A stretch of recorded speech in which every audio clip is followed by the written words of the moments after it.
where it was nice. We'll just push it off here. You can let me know how you want to go when we start pushing mobile devices, because there'll be a separate piece.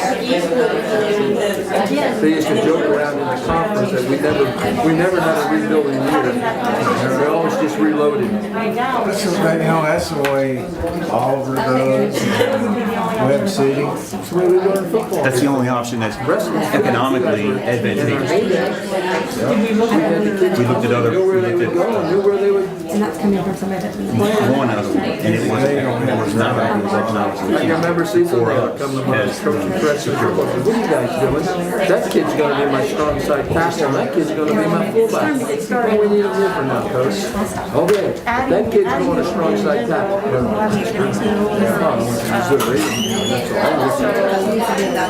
He stood It's about time to get started. You guys ready? Join us on the Pledge of Allegiance. I pledge allegiance to the flag of the United States of America and to the republic for which it stands, one nation, under God, indivisible, with liberty and justice for all. Thanks for being with us this evening. We need to move for the approval of the consent agenda, including additional bills. Make a motion. Second. Any discussion? A couple of things. One has to do with adjusting the agenda. That'll come next. I'm sorry. Any comments about additional bills? I do. Give me 1 second. I gotta get them here. I see on here on a transaction description, it says SAPN program, $193.66, and it just says black. That doesn't give me a description of what it might be. That's for the PN program. Probably What is it? diploma covers.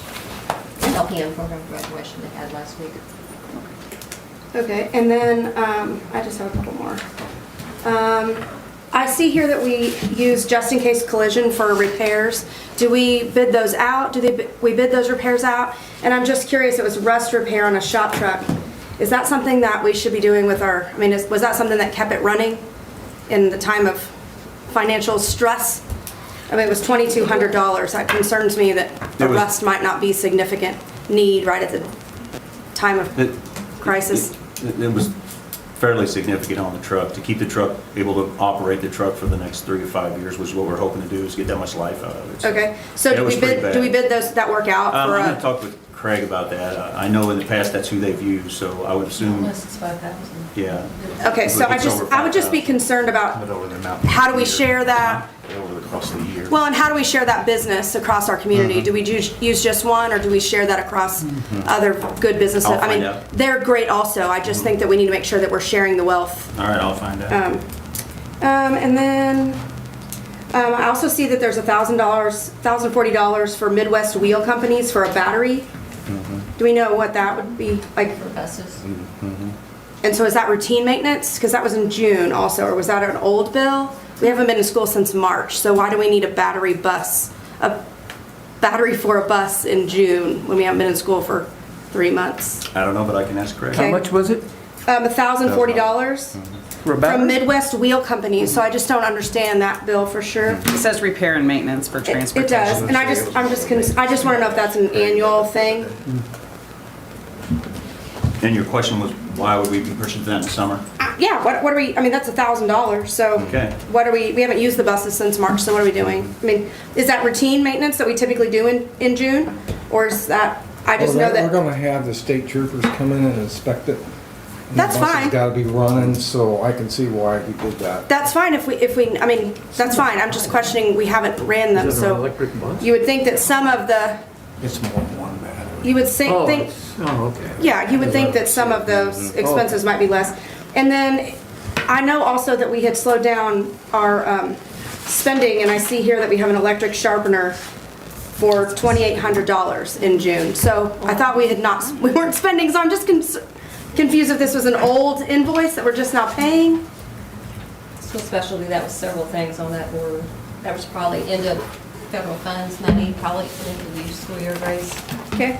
I don't remember ordering an electric partner, but I mean, I did order from school specialty at the end of the year. Yes, federal programs, we have to send those funds by March 31st.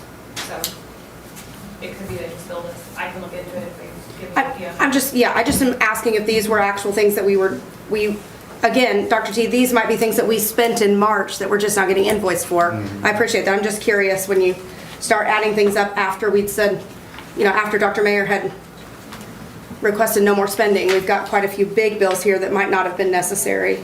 So just checking. That's all my questions. Thanks. So we're looking back for answers about rust repair, battery, and maybe the itemized expenditures that have to do with what appear now to be the electric sharpener. So in our July meeting, can we have responses about that? And to add with the rust repair, because I actually emailed on this too, my question would be, was this necessary? It's an older vehicle that we've had in the district for a long time. If it's body wear, was that necessary? Or, and if it wasn't, or what was that extent? I just want a little more detail of the age of the vehicle. Is it something that? I'll just bring Craig next month. What vehicle was it? It Yeah. was a truck that was, the sides were rusting out, and Craig wanted to get 3 or 4 more years out of it, so we repaired the side of the Is truck. that the one they do salt and sand? Yes. Yeah. I'll bring Craig next month. Good, and will you add to the question, I think we have a man on staff that actually specializes in this. So the question would be, was he able to do that job for us to save us? Are you talking about in the shop? Yeah. I'll have to come back to you with the name. Okay. Craig does body work too. The jump top, and you have to pay for that. Okay, so any further questions? Let's call the question. All those in favor of approving the consent agenda with additional bills, say aye. Aye. Any opposed? All right. We need to move into the adoption of the regular agenda with a few changes proposed. I would propose moving the COVID task force up to, I think that we need to move that a little bit higher. For one thing, we've got a lot of people in a small room. Right? So for the sake of everybody involved. I would prefer that to be one of the first items too. Okay. And Harry is my parliamentarian of sorts. Do we have to do new business after old business? I can't recall. We can keep it this way. Traditionally it is. I've got to go back and look at Robert's Rule of Order. Keep it this way. Again, I've always done old and then new because old usually go quicker. New is when you got all the discussion and arguments. Just a report. Yeah, Fair we'll move enough. that up. Well, I think we'll just bump it to the Put it at the top. Top I would new suggest, business? Madam President, I would suggest we put it to the top of the new business. Okay, we're going to move the COVID task force to the top of, well, now, hold on, because I do want to prioritize the budget, because that is what this meeting was originally supposed to be called for.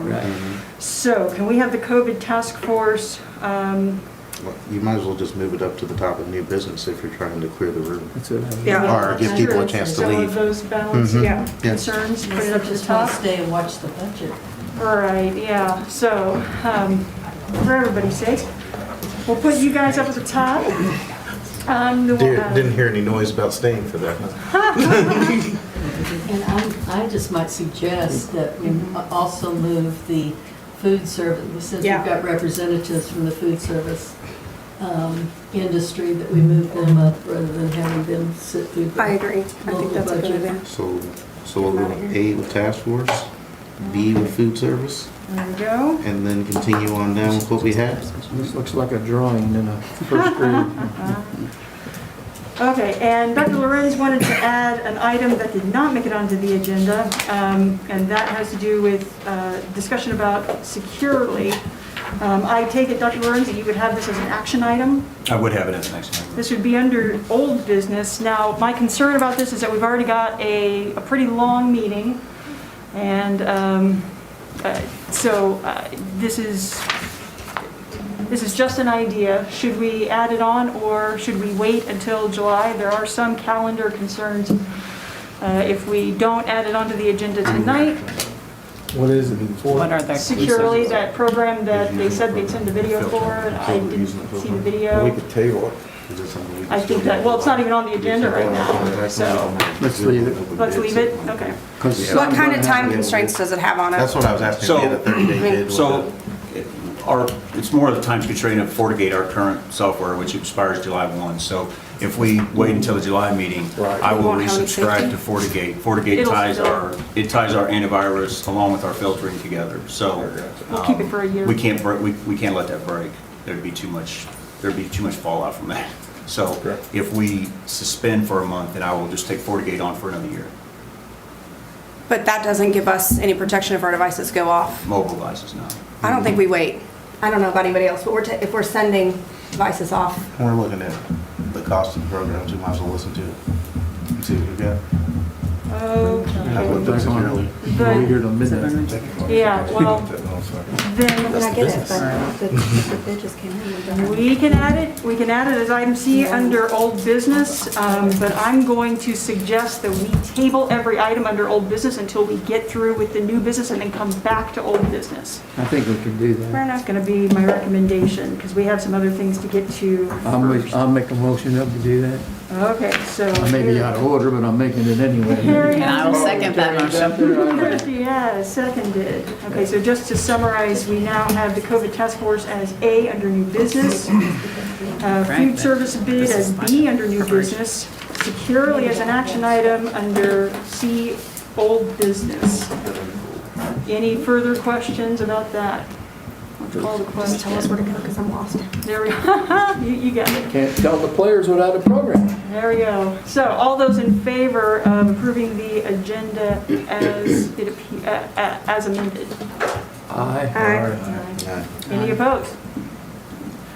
And Ms. Perkins, please add an explanation about why we added an item to the minutes.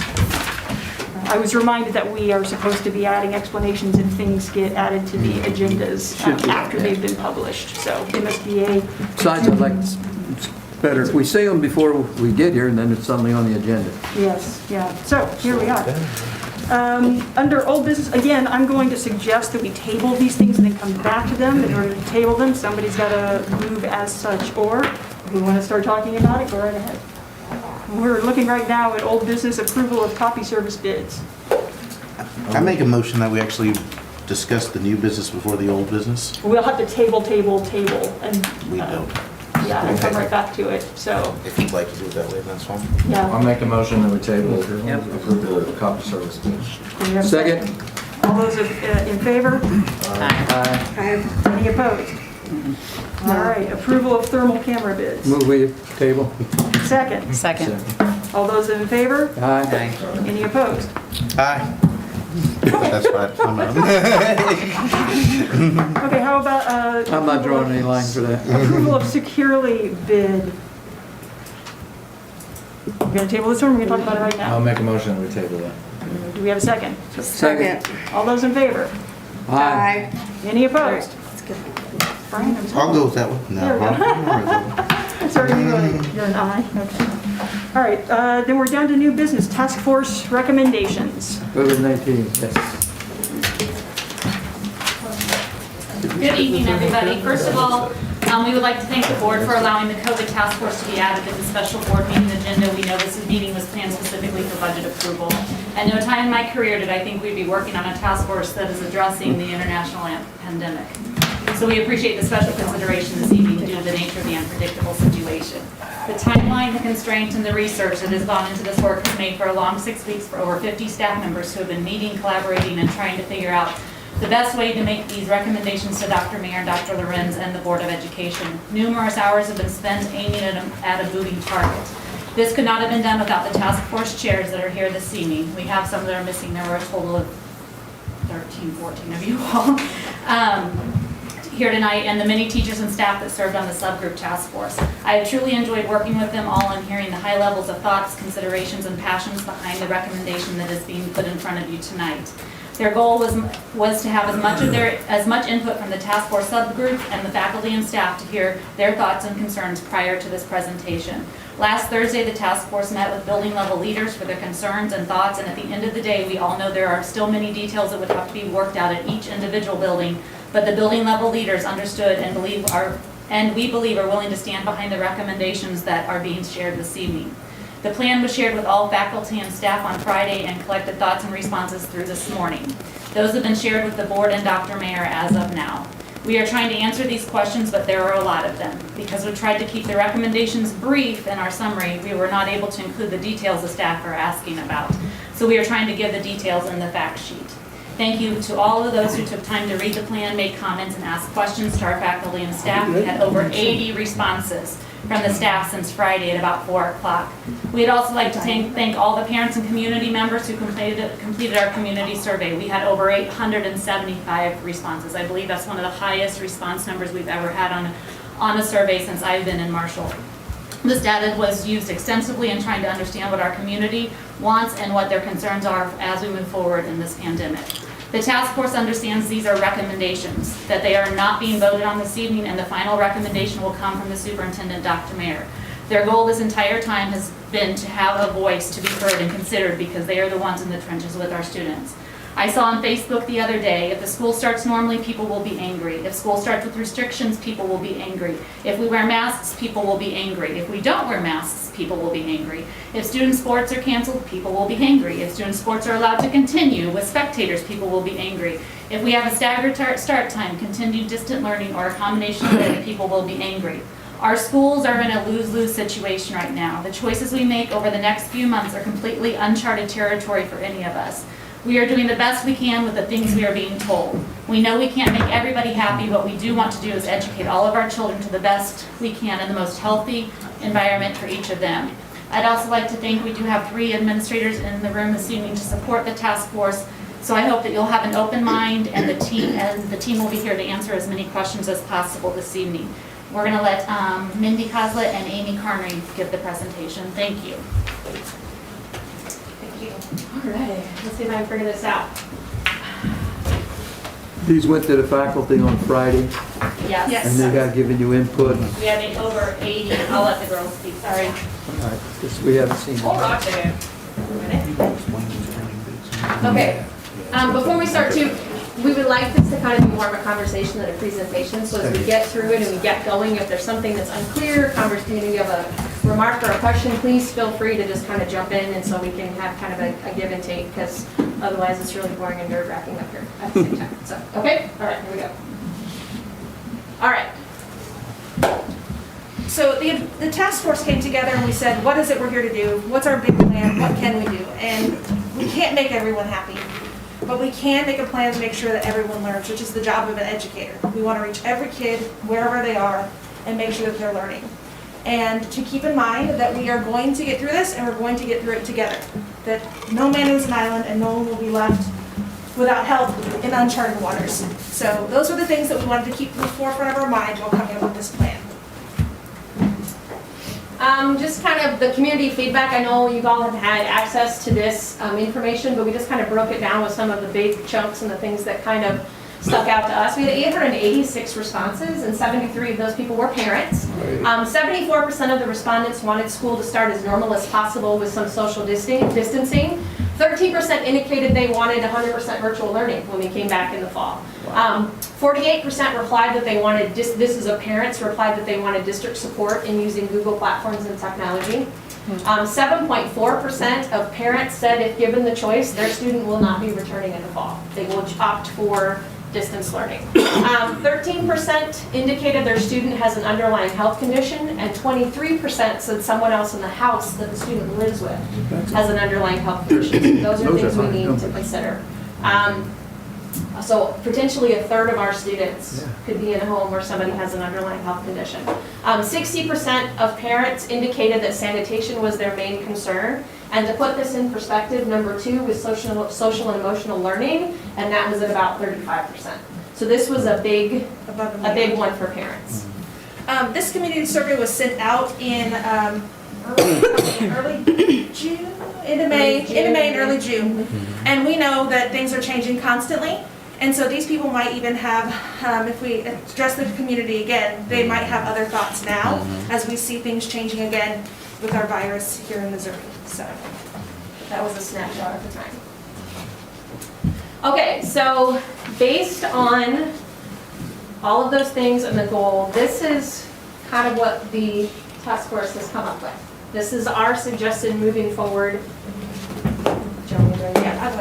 So we heard parents say, we want our kids in the classroom. We want Marshall teachers teaching our kids. We want them to learn the curriculum that is outlaid in Marshall Public Schools. But we also heard parents say, I'm a little concerned, I'm a little scared, I'm a little afraid.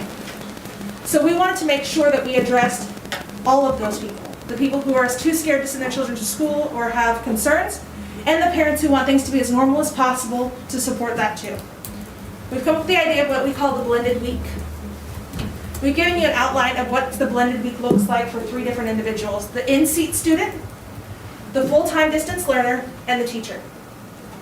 So basically, your in-seat student, this would be the school is as close to normal as possible option. If a parent chose the in-seat option, their child would have 4 days of in-seat instruction, kind of normal quote-unquote school, whatever that new normal ends up looking like. And then they would have 1 day where they would learn at a distance. So they're still getting 5 days of instruction every week. It provides the opportunity for that in-seat student to become familiar with distance learning, the expectations, the formats, the how-tos that caught all of us off guard when we had to flip that switch in March. Can you explain the distance learning, exactly what that is? Sure. We actually go into it a little bit further, but distance learners would be someone who does not report to the building for their education. So if I'm a distance learning student, I do not come in at 8 o'clock and stay until 3 with all my peers. I learn from a distance. Okay, I have a question. Yeah. So I'm concerned about, what about the families that don't have someone at home to provide for those kids and watch them for that extra day that we have for distant learning? And we also had a big concern of, unable to learn at home, along with, that kind of goes, and some of them are with those families that don't have that supervision. So my concern is going to be those families. How are we going to take care of those? Because 4 days probably isn't going to work for them. I was going to say, and is the 5th day optional? Could they come to school in the 5th day program? I mean, in the in-seat program, the 1 day? Well, see, here's what we're running into, and this is what we had to solve. If we have students who choose to learn at a distance, and we want Marshall teachers to teach them, and we want them learning our curriculum, Right. those teachers have to have time to That was prepare gonna be my effective next lessons. question. And so the solution that we came up with was that 5th day, quote, that's what we kind of started calling the 1 day of distance learning, but that 5th day is designed for teachers to prepare for distance instruction. Those distance learners, it's time for them to interact with their teachers. It's devoted to our distance learners, following up with them, meeting with them face-to-face, be it virtually or in a small setting. If they're comfortable, you can come on and do a small group instruction and still keep Them at a distance. It allows us to continue professional development for technology and Google, which our teachers have expressed that they need and desire, and it would replace the previous collaboration schedule. So all of those things would be happening on the 5th day. So Friday is going to be a really busy day. Yes. And we can Whichever try days. to accomplish all of these things all at once. Not necessarily. So if let's say that the first Wednesday of October was a traditional 12:30 out day, that would be moved to the 5th day, whatever we're calling the 5th day. So we're taking away collaboration time. No. No. The 5th day then would just be half of that day. Teachers would collaborate and do what they need to do based on their building level requirements or district requirements. The other half of that day would be devoted to their distance It would be like learners. an early out. We do have a lot more detail about. I'm going to let Brian have these questions. Oh, I just have and we just haven't one answered more. yours yet either. So teachers will be doing both in-seat students and distance students, so we're not gonna make students or teachers specialize to, I work with the off-campus students or anything. Teachers will have both groups that they'll both be working with. This was something we had considered, based on our numbers and our staff that we have. Unless we have a giant influx of people who wish to be out-of-seat learners, Right. we wouldn't have calculated it to be the staff that we need for the in-seat students wouldn't be available if we pulled that many teachers out of the classroom to handle the online class load. we didn't answer the question about social emotional and our kiddos who need support. Yes. I can assure you that as a youngster in a high school chair at one point in my life, I was that kid. I didn't have parent support. I didn't have technology. Hopefully I had a pencil. So Here I am. what's the criteria for that, to become a distance learner? Because I know if I was a kid, I'm gonna choose that, and I'm gonna do what I want on Friday. So this kind of addresses both of these things. So fast. The parents make the best choice for their kid. With that choice, we still want to support them as much as possible. Saying the 5th day is the day for the distance learner does not mean it is the only day they will have contact with Marshall Public Schools educators. It is saying that that is the day where they're going to get more one-on-one attention, more direct instruction, more guidance, more hand-holding, so if you will. So they would not be, so you're telling me that child that might be in this learning situation, that they would be the kid that does come to class. We're saying that's optional now, because I'm saying if they were at home. So if their parent chooses, if the student who has limited access, for whatever reason, parents who aren't home to help them, parents who aren't available, if that child's parent chooses to put them into distance learning for their health concerns or their family's health concerns, we have to provide them an equitable education. Okay, I understand. So we will- I'm kind of talking about the 4 days I'm in the seat, and I'm the kid that can't go home because I don't have structure So at home. I'm sorry, I thought you were saying you are a distance learning. No, You're no, in-seat I'm learning? talking about the distance learning on the one my day. So apologies. I'm in the seat for 4 days, but my 5th day, which you're saying I'm at distance learning because I'm in the seat I for see. 4 days. But I don't have that structure at I home, see. so what are you doing for me because I don't have that? We do have that addressed in another slide where we are working on making partnerships within our community for places and things, and also some alternative options for some of our hourly employees to provide services to those kids. Okay. I didn't And see we'll that talk more working, went from March to May. I didn't see that working too well. It's because that's not what we did. That's not what we did March to May. That's not what we did at all in March continue to May. instruction in March to May.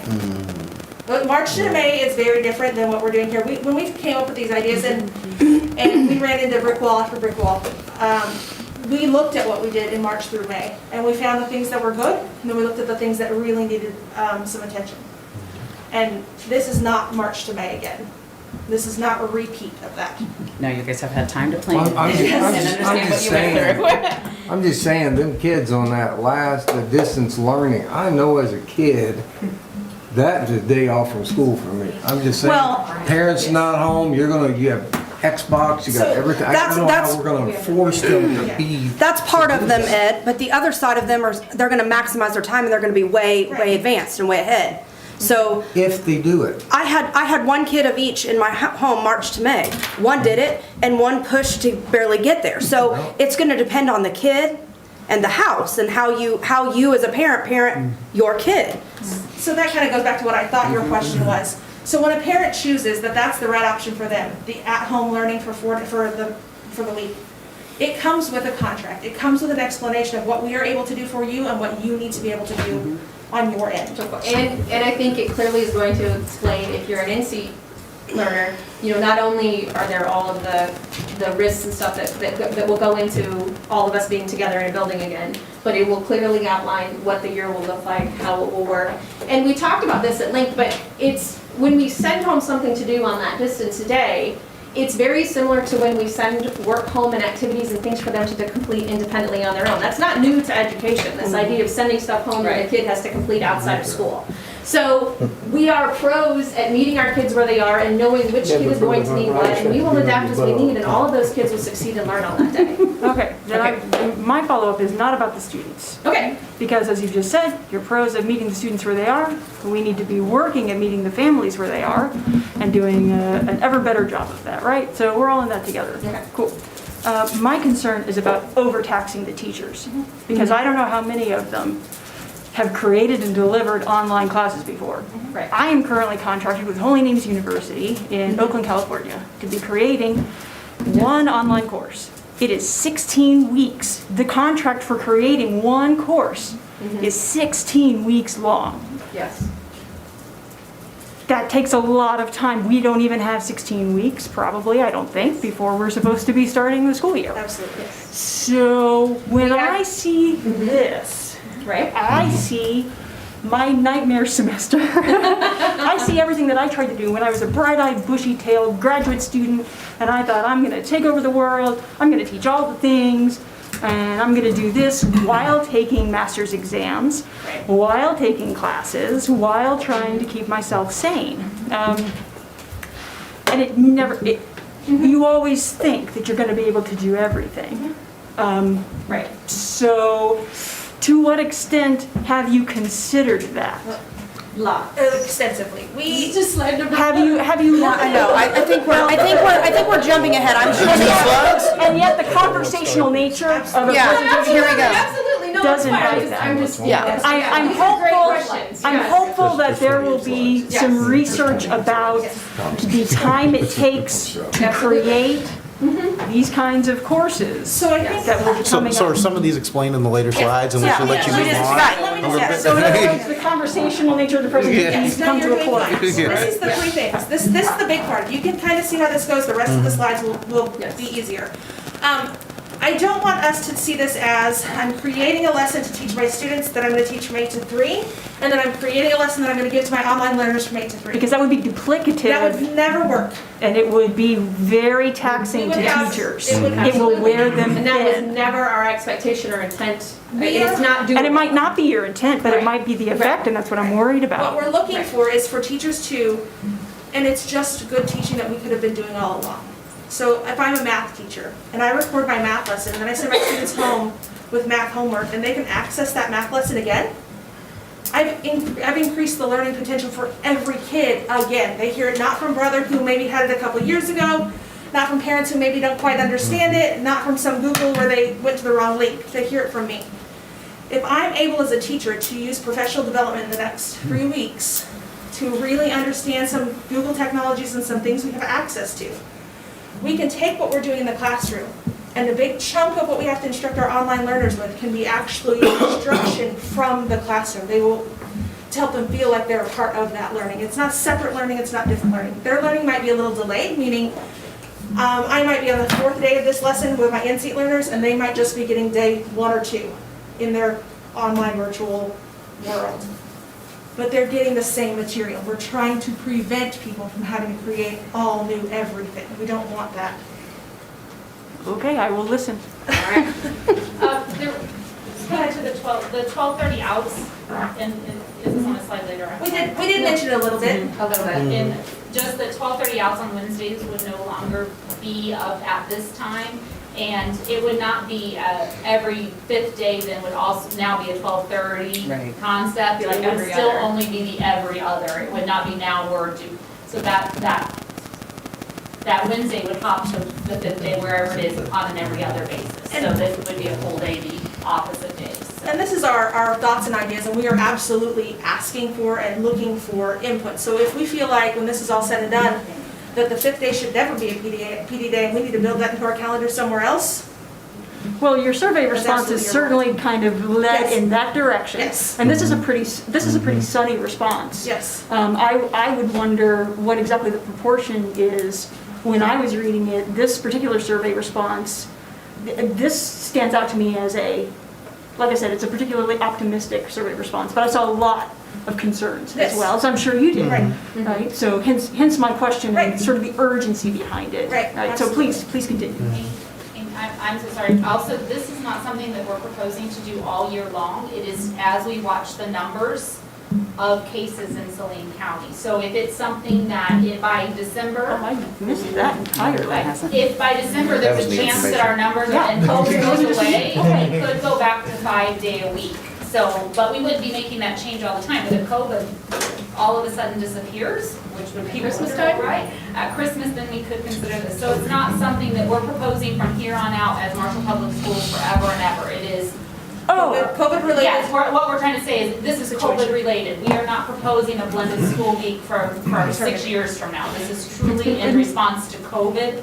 And if all of a sudden it goes away and we can stop wearing masks and everything, I don't foresee that happening in the near future. But this is not a proposed plan Sure. forever. That much I think, at least I understood that it wasn't a go, but I didn't understand that, are we talking about this is how we would start the school year this year for sure? And then, So and that's your depending on decision. numbers, we might have to go to distance. But is that your proposal is what I'm asking? Yes, Yeah. but this is how we start August. At registration, students and families indicate to us how they would like to begin the school year. And you're gonna take this We're- at registration? And we're willing to change I'm just throwing- 'cause That everything. gives you about 3 weeks. We're willing to change our entire weeks for 9 active cases today. We're willing to change we are willing to change the way we are teaching so that our students and families feel safe learning where they are. Well, So as long as we have students coming into the building and feeling afraid, I think that we should address that. Just like if they were afraid for any other reason, of bullying or any of those things, we should address their fears and parent concerns. And we should not exclude the outliers. We should embrace them and do what we can for them. The biggest issue that we run into is that to be responsible and to give parents a choice to decide health-wise what decisions are best for their family, we pretty much have to offer students a chance for distant learning. That you can opt for whatever reasons in your family, whatever it is that you feel that way. So then now we have distant students that we have to teach. And we've addressed that we don't have the numbers to be pulling teachers away from in-seat students to make them Distance teachers. distance teachers. And so we tried to solve that problem. And our blended week was the solution we came up to make sure every student got taught. If you came back to us and said, it looks like we have the funds to hire 4 elementary instructors and 4 middle school instructors, then by all means, that's the way that, but I don't foresee that happening. Right, But so, 100%. so that was where it was. So basically, this is, breaks all the rules of PowerPoint presentation, everything. It's a slide full of words. So basically, it's just honoring the fact that we have to give families a choice. I don't think I've seen a district yet that's made an announcement anywhere in the country that has not had family choice as part of the opening back to school. I mean, I know that none of those places are Marshall and we have to do what's right for Marshall, but I think when you look out and you survey and you get ideas of what other people are doing and then take that back, that has been a piece that across everything from Illinois to California, they're giving families a choice. So I think that that's a pretty important piece. We have safe, go ahead, sorry, I'm like all Oh, no, you're fine. disjointed now. No, you're fine.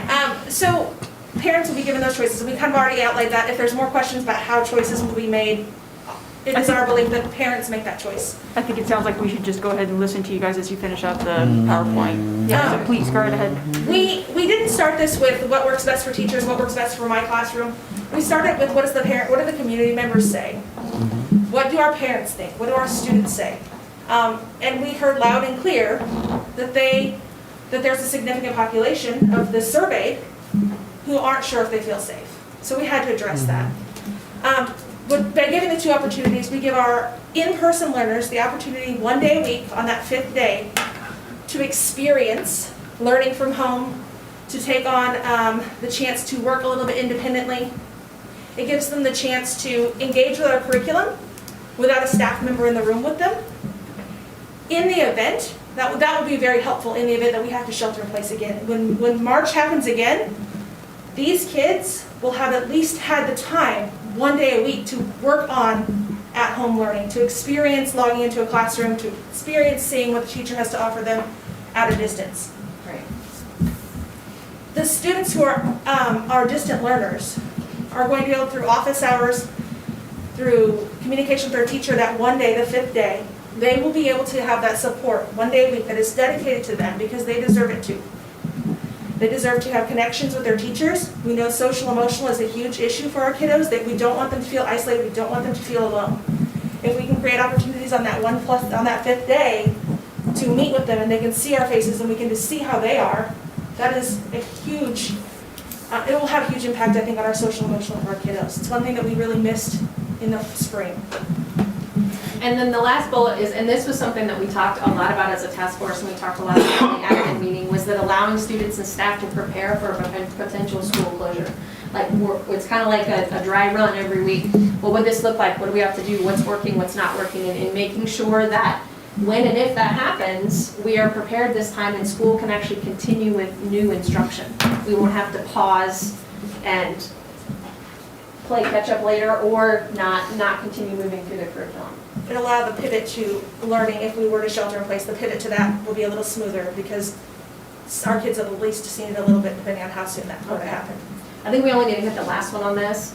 This is touching on that teacher preparedness, teacher professional development, getting our teachers ready and comfortable and feeling capable and confident with this model. We are requesting an amendment to the current teacher attendance requirements, allowing for 2 additional days. Currently now the calendar calls for 4 teacher work days. Our recommendation would be to bump that up to 6 and then find those days somewhere else in the calendar so we're not adding to the contract, but the teachers are still getting that extra time to prepare. In the front of the year. In the front of the year. And then we talked also in the admin meeting of making those first couple 5th days before everything's up and really rolling, maybe dedicating some of that time to helping teachers prepare some of those virtual lessons, getting things going, who's comfortable with what, who wants a little bit more help. So we're really trying to front load that online learning as much as possible. Any recommendations about which days would be the makeup days? We had considered, we usually have a professional development day in January where the staff comes back and students are still at home. We kind of like that idea of that day. Another day that was tossed around was the day at the end of the school year, so students go home and teachers report back for an additional day. That might potentially be another one, but that's something that I think we'd be able to. Teachers weren't, when we did the survey, teachers were concerned about getting the day back. They were confused about whether or not we were doing 4 to 6 additional days. That was their concern. They wanted to make, the confusion wasn't so much that they were being asked to do more work, but the number of days was a little confusing. I just wanted to know what preference you guys had for which days you wanted to get back, because heaven forbid, we just walk in and say like, these are the ones, Yeah. right? So, Yeah.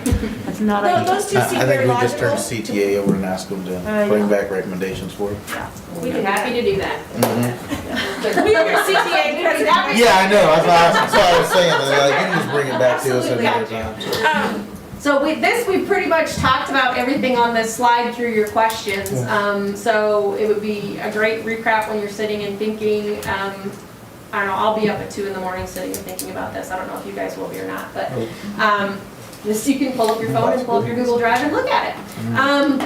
We know that this is not a perfect scenario. We know that this is not what every person in Marshall would dream up. But we also have to do the best with what we have in front of us. As far as our technology, our students, our parents, the community itself. We really spent a lot of time in our respective subcommittees talking about this from the perspective of a teacher, of a child, and of a family, and of a teacher, and of a child, and of a family, and we really looked at a lot of other districts, what they were doing, and those things they were ideas, and they were things that were going to work for them, but they weren't necessarily all things that we could just take and say, scratch out this school's name and put ours, and we're ready to roll. This was, That would have been way cool though. would have been much easier. We probably would have been here a lot sooner. That would have been awesome. No, we can't do that. Did you have another question? Yeah, I have. Okay. I saw when I was reading reports and things that a lot of the parents were confused because we were using multiple learning platforms. Yes. Are we going to go with one particular learning platform and then Yes, train we our are. teachers in it? It is. And which one have we selected? There's multiple out there. I've used a dozen of I them. don't know where it's at though, but yeah. Yes. Okay, let's get to it. Yeah, go ahead, Steve. Next one. Oh, I thought you were done. I'm No, sorry. no, you're good. I know, we're trying to. So general considerations, these are just things that we can't really decide. It's not something that I can say, yes, that's gonna work. It's more general considerations.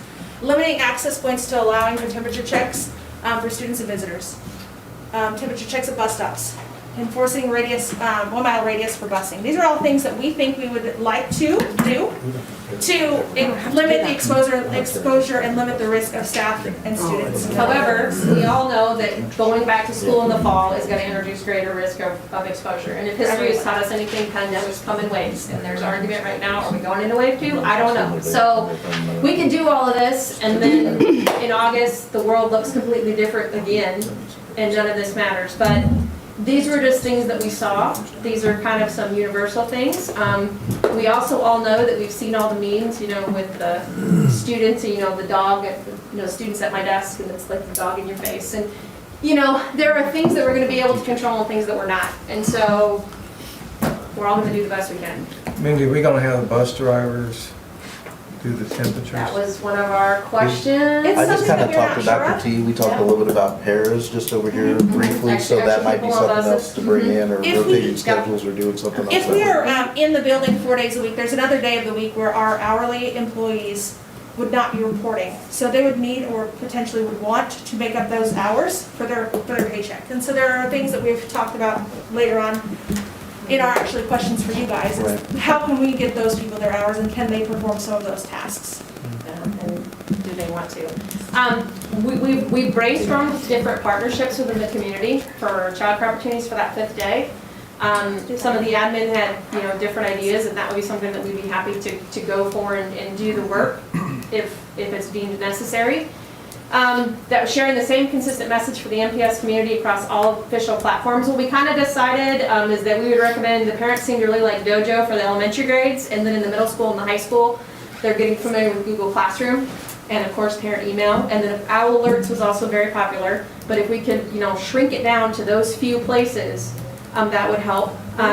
We heard that loud and clear from From a lot our of community parents. survey that they wanted to know in one place at one time what was happening.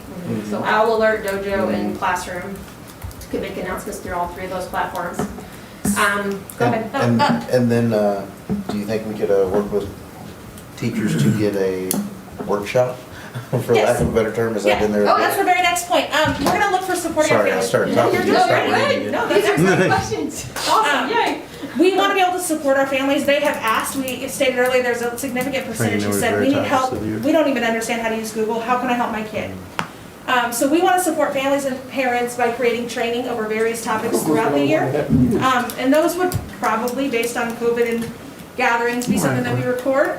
And then we send out, and they're on the website so parents can follow them and look through them. And if they need additional help, obviously the buildings could assist to that. Schedule or do something. Simple tutorials. How do I know if my student has turned in their classwork on Google Classroom? Here's a tutorial. How do I know if my student has a library book out? Here's a tutorial. How do I access the virtual calculator for my stats class for my student? Here's a little tutorial. Gotcha. So you guys, you would be building these tutorials? It comes in part of this where we asked early on for, or maybe later, I don't actually remember at this point. We talk about providing stipends for staff members who create these things, allowing them, just like in the summer when we do summer, Like the there it is. PD? When we do summer PD and teachers teach teachers, and we give them helping. There's no money. There's no money. It's 40 per class that they create. So like $40 per class that they create, so And that if, comes from PDC funds, Yes. teacher 1% that we spend. so something similar to that, because again, 1% asking more. teachers That to might do be all of cut these this year. things, who's going to do that? And so, my subcommittee was professional development, and that's something that I'm super duper passionate about. It's a big deal for me. And so, teachers have consistently said, we want to know more about Google, we want to know more about how to create videos.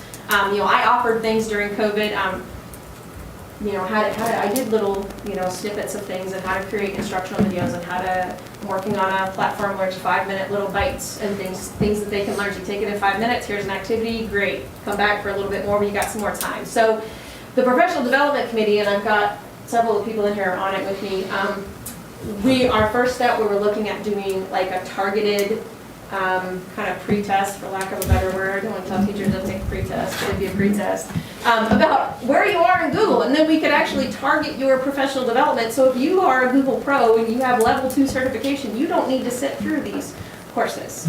You know, so it would be a lot of work, but I think that it would make the 2 days that we're asking for targeted, beneficial, meaningful, effective. I don't just want a bunch of teachers to come in and sit in a room or stare at a screen and not get anything out of it. I mean, if we're gonna ask them to come in and do this, we need to give them the tools. And so that's something we've thought a lot about, is what that would look like and how to best do that. So Google Classroom is the learning platform that we're Yes, going to be so we're, adopting. you know, the Google Apps for education, and then Google Classroom would be how you would actually deliver instruction to your students, yeah. Okay, so I'm not familiar with.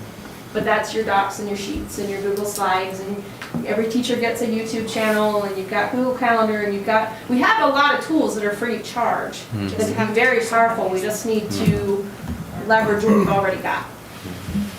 Did you have a question that we didn't answer? I feel like we might have skipped something that you asked.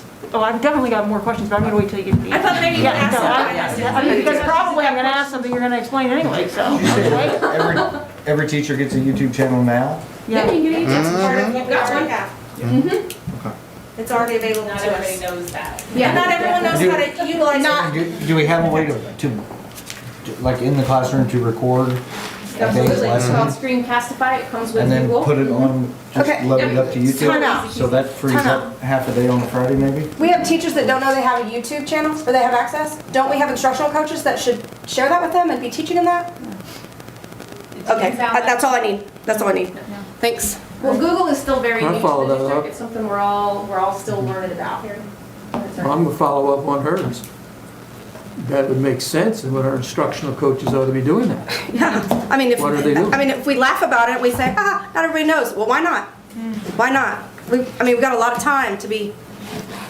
We have some teachers who have just learned how to utilize the docs and the slides, and that was the teachers who are still wanting to use paper in their classroom. So there's various levels of what the teachers want to have, so it's based on what their desire to learn. And with this, we've learned that we need to push more of what can happen in Google. And instructional coaches assist with what kind of instruction is going on in the classroom and strategies for instruction. So if Google is something that teacher wants to work on, then that is something that our instructional coaches work on with them. That's fantastic, but if a teacher hasn't done it before, what makes us think that they will be great at it or willing going forward? And we had teachers, and there's no hiding behind this. We had teachers that were unwilling to meet their classroom duties from March to May. And building level administrators know that for sure. So I'm back to why have we not been?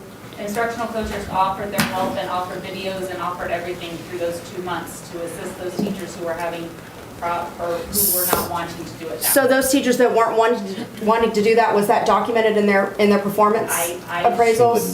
That would be a That's principal what should level be thing. occurring, because it's an expectation that you want to have certain things, so. Well- And I think the technology also, you have to look at the range of teachers that you have. Technology hasn't been forced upon maybe your 15 or 20-year tenure teachers.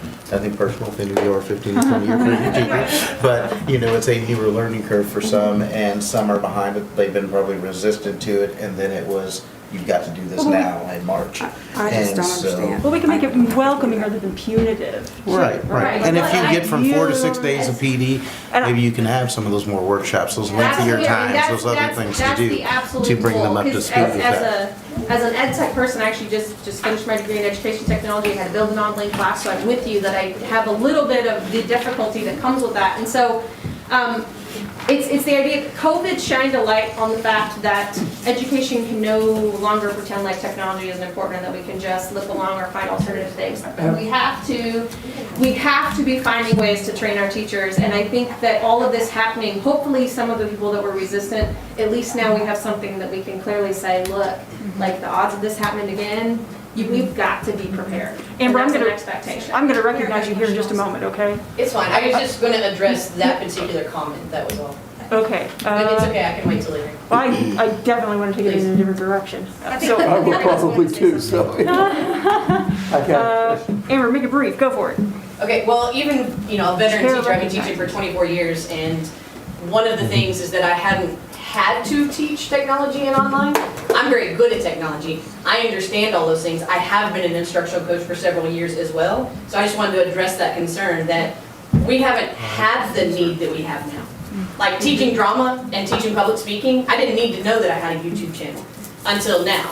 So now I need to use my YouTube channel because now I have 16 people sending me videos every single day because they're now videotaping their speeches. So some of the switch to that is, you can't put that on that we haven't addressed it necessarily, it's the fact that we have a new need now. Although certainly to have capitalized on that opportunity before we got into a crisis situation would have been good. Now, that said, I'm going to take this in a little bit of a different direction. Okay. Since we're pausing here on this slide, And since we're talking about platforms and such, I can speak from secondhand experience that Google Classroom won't cut it for everybody. Your resident chemistry and physics teacher could not have used anything but something like Moodle, something like Canvas, something like Blackboard. Blackboard especially, which had all sorts of interface opportunities for exam giving. Blackboard's awesome. Like that, yeah, Blackboard is pretty good. Moodle's Nobody's not gonna bad, pay for it. you know? But yeah, it's outrageously expensive. We cannot afford it. Money is extraordinarily, for the very reason that we are here, right? So I'm anticipating that, I only bring that up to say, so I'm anticipating that when you've got a situation like that, you'll be able to step in and Are have. you talking about for assessment purposes? No, I'm talking about communication with the families. Okay. Stepping in and saying to parents, hey, or teachers, hey, we've got all these fancy tutorials for you. They're just about Google Classroom. And in the exception that we have to have some other kind of platform for learning. They've used Blackboard through Warrensburg, which is, because it was a dual credit class, he had access to Blackboard that way. Right. Thank goodness I taught with Blackboard for more than a decade, right? Right. So I knew how to help him with that. But anybody else, and that's another example of exactly what Amber's talking about, right? Because I knew about that functionality beforehand, I was able to step in with solutions for him. Right. So I guess I'm not understanding, what I'm getting at is Google is not capable of doing. I just have a question, like Like a Google whole lot, Classroom. but that's Is it for dual credit classes? that was for dual credit. I do think there's a difference between dual credit and a typical high school classroom. And so I then, can see a dual credit classroom needing a more advanced platform than Google Classroom provides. and so then Monica, my question, so chair, or the president or whatever recognizes Monica. But yeah, but I do, the question there being, how can we support families in the case of the need for an extraordinary case? Right, because not everybody's got dual credit and families are gonna have to struggle with that. And we talked to a family at graduation weekend that said, Blackboard, that was nuts. We had to call Warrensburg. So is this a thing where we have to have Google Classroom always?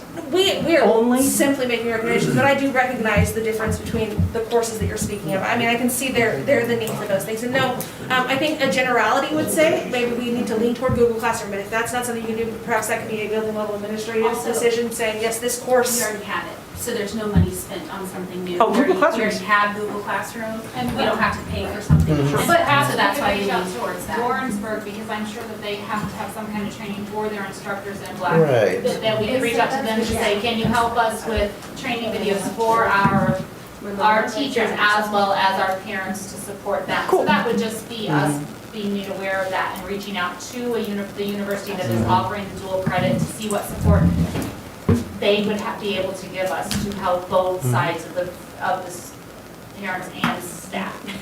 But I hear that we need to think about Yes. parents and other platforms that potentially could be existing. Right.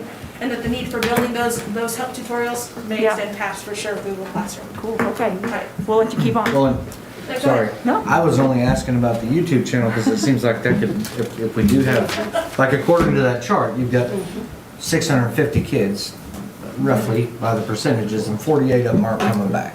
Right. So out of those 48, if every teacher has a YouTube channel, why can't their daily lessons be Yeah. broadcast on a YouTube That's what channel? he said. That's actually part of it. That's actually part of it. Yeah. Yes, that's what we were saying in the beginning. Here, I'll do it. Well, no, I mean, everything just kind of unraveled, but. And that's my point, Amber, saying, if a kid needs that and has an opportunity to go back and learn better from a review on a YouTube channel, then why wouldn't a teacher do it? Right. I appreciate that you haven't put your speeches, you're not the one writing them, on a YouTube channel. However, I do appreciate the fact that my kid has 3 opportunities to get a math question done correctly. I recognize those things. But if there's an employee, I don't care where they work, McDonald's, wherever, they refuse to put the ketchup on the way it's supposed to be and use every opportunity to do it correct, then we need to address that before we start any of this. I take it that you guys have talked about as well, equipment needs for this? Yes, I'd say that back to this was kind of in the beginning when you said, we don't want people creating online courses and in-person courses. This is the idea that they will really be getting, it might be a couple days delayed, they'll be getting what's happening in the classroom as much as possible. In a Things like this. Diane, you do PDC, I'm, a lot of these things that we're talking about, the flipped classroom, the blended classroom, and all of these things that are going on, have we been keeping our teachers appraised of these things?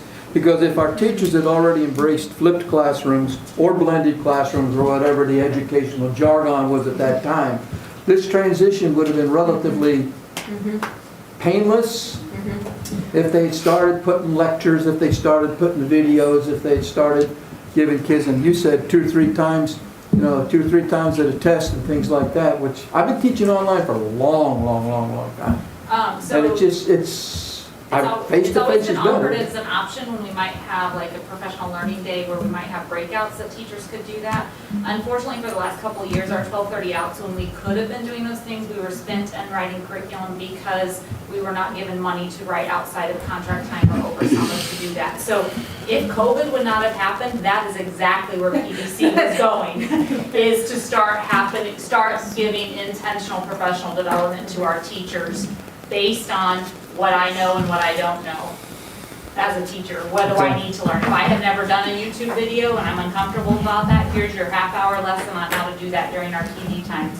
So that is exactly where the PDC committee was going with intentional and professional development. So let me just take it back just a second to professional development, just a little bit back. When we're talking about those August days, what we're proposing is that our teachers, and we're going to call it a pretest because that's what it is. We have already started to create this because this was something that Mindy and I were on the professional development committee. We have probably made Diane's ears bleed with how much we've talked about the great opportunities that we foresee Marshall heading. And then COVID happened. So we have some of these pretests existing. We already know what we can do. We can push those out to teachers on that very first day of those additional days back. Admin are going to require that those teachers take that pretest. We get that information back and we can start sorting and saying, okay, you, right now, you need to be in this course. You're ready for this. You're ready for YouTube channels. You're ready for YouTube channels. You don't need anything, so you look like an expert. Can you help us support these people who are working in these other ways? We really do want to target this. We can't undo what we didn't do before. We can't go back and fix that we had these missed learning opportunities. But we are really trying hard to target them fast and furious and get going on them as soon as possible. If we could bring teachers back early and pay them for all their days, we'd be happy to start right now. But I don't think that that's, I wish we could. possible. I wish we could. Right, absolutely. But since it's the time constraint of when school starts, we really don't want you to get the impression that we're going to just be twirling through some kind of tutorials. These will be specific and targeted to what you need. Sure, yeah, of course. Okay. All right. This is just some general things. We want to work with the nurses and governing health agencies to create lessons on COVID and proper hygiene to reduce the spread of germs. This comes back to, if you send your student to Marshall Public Schools and to be in the seat, we can't guarantee that they're going to be healthy and perfectly fine. But we can say that we will do everything we can to make that as best as we can. Right. This one was a big concern with the staff response, and this is one of those things like we're not touching this as you, but we do need to identify staff members who are high risk and work with the building level leaders and department directors to ensure that their health concerns are taken into consideration. Like that's something that we have to start on probably yesterday. I don't know what those numbers are going to look like, but we need to start talking to teachers that have some kind of condition, medical, documented, whatever. It's going to be a thing, and we're going to need to deal with it. So we need to be thinking about that. We want our kids and families to feel safe. We also want our staff members to feel safe and heard and understood. This was on the staff survey, probably almost every single person, I think. Like, that's not an exaggeration. Discuss substitutes and the needs for substitutes. So we would like to recruit more substitutes. We would like to provide some paid professional development for them so that when they step into this world, this blended day, this blended week, that when they step into that in the event of my going home and having COVID and being quarantined for 2 weeks, that my substitute is able to take over my digital platform. My substitute is able to implement those things. So training for them and recruiting them. Something else that was loud and clear on the staff survey was that we needed to talk to our substitutes that we currently have and ask them if they're comfortable returning. We know that many of our subs are retired teachers, and they might decide that they're in a risk category and they are not willing to take that risk. And we probably should know that ahead of time. Repeatedly, we heard from staff members expressing their concern about already having a sub shortage, and that this isn't going to make it any better. And this last bullet existed before COVID. It was actually something I asked a while ago. I think you should have talked about it, but creating sub logins, sub Google accounts. Right now, with the procedure that I have in my room, my kids are used to seeing things on the board and seeing different things. And so when I have a sub come in, I try and keep that as consistent as possible. But in order to do that, they either have to be Google savvy themselves so I can simply share it with them, which generally is not the case, or I have to log into my computer and pull that stuff up. And there's some real confidentiality issues with that. So I don't know how this is done, but it would be great if we could have a substitute Google account where they could access those things without having access to everything else. And the training to know how to do it. Yeah. We just have one last slide, and it's really questions for you, things that we obviously don't know the answer to, or it's above our pay grade to decide. Right. These were coming directly from staff concerns in our staff survey. What are we going to do when and if a teacher or a student tests positive for COVID-19 in a building? What are we going to do? Columbia's plan is everybody flips to digital learning. I don't know. The entire building goes to digital learning as soon as possible. So I don't know. That's something we got to talk about. The blended week, is the 5th day Monday or is it Friday? When we initially started this conversation, we started it on Monday. Was our first day? I don't know. We kind of had some different feedback on that. It was from the people who did provide feedback about what the 5th day would be, what they'd like, Monday, Friday. More people didn't really say Monday or Friday, but there was quite a few who said not in the middle of the week, please. Because it's hard on the kids to restart. So that's why we say Monday or Friday. But yeah, the staff has indicated that middle of the week is hard to adjust. How will holidays affect the blended week? How will the blended week affect students from, this was one, Callie Dobbins specifically talked about in our admin meeting. We have sending schools that send people to the Career Center. That's something we're going to have to take into consideration and figure out. This was a common question among teachers. Is there flexibility to allow extended prep time through creative scheduling in the building, so giving teachers more time to prepare? So traditional plan time is 30 minutes. I just made that number up. That is doing quote me. 50 minutes. 50 minutes. 50 is a better number. The staff wants to know, can they get more time to plan if we're doing these additional things and to alleviate some of that stress? And again, that's not something we'd be able to schedule or come up with ideas. And then expectations for classified staff on the 5th day, who will make those decisions. So we talked about that if we go to only students for 4 days in seats, there's a possibility that their hours, that's not going to have as many hours. So what is available to them? What can they do? What are they willing to do? Maybe some of them are like, I'm taking a 3-day weekend. I don't know.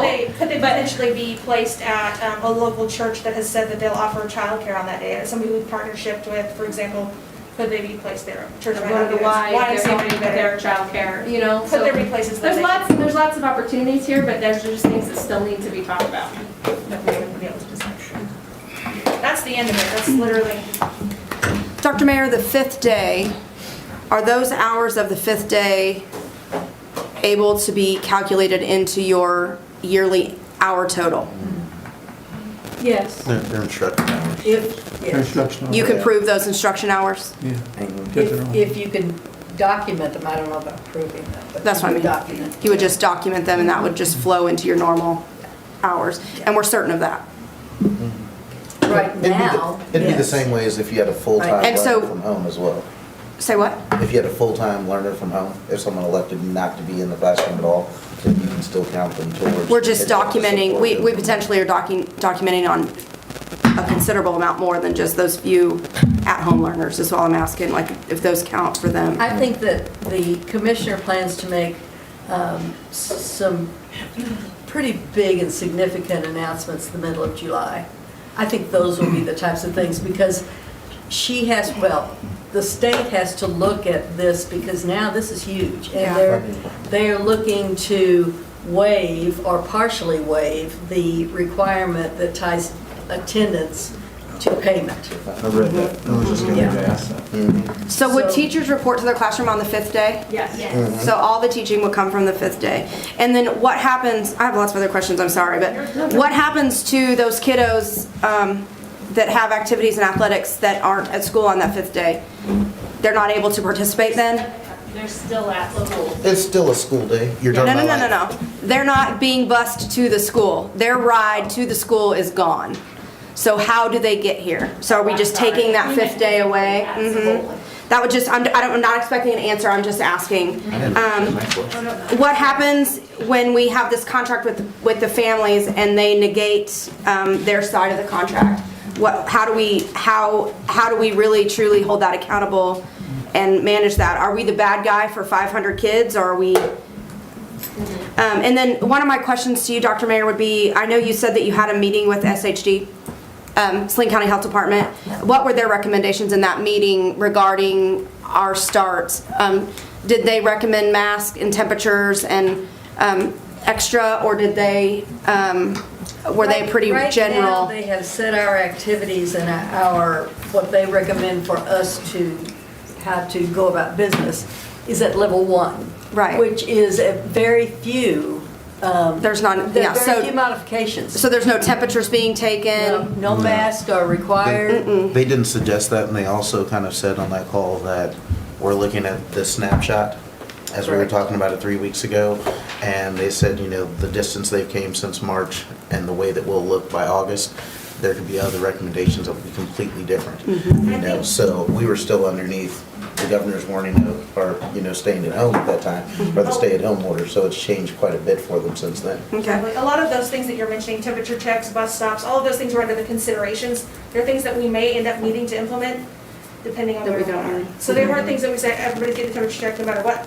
We're saying that's a consideration that might occur in the future. And were the number of non-English speaking surveyed, were those in that total number? What was I want to say it was less than 10. This is I'm something concerned about that. This is something That concerns me, knowing the population of positives in our county. And so I would question again, and I questioned this the last meeting, how are we going to reach those people? Grace, we talked about that too with the SPED folks.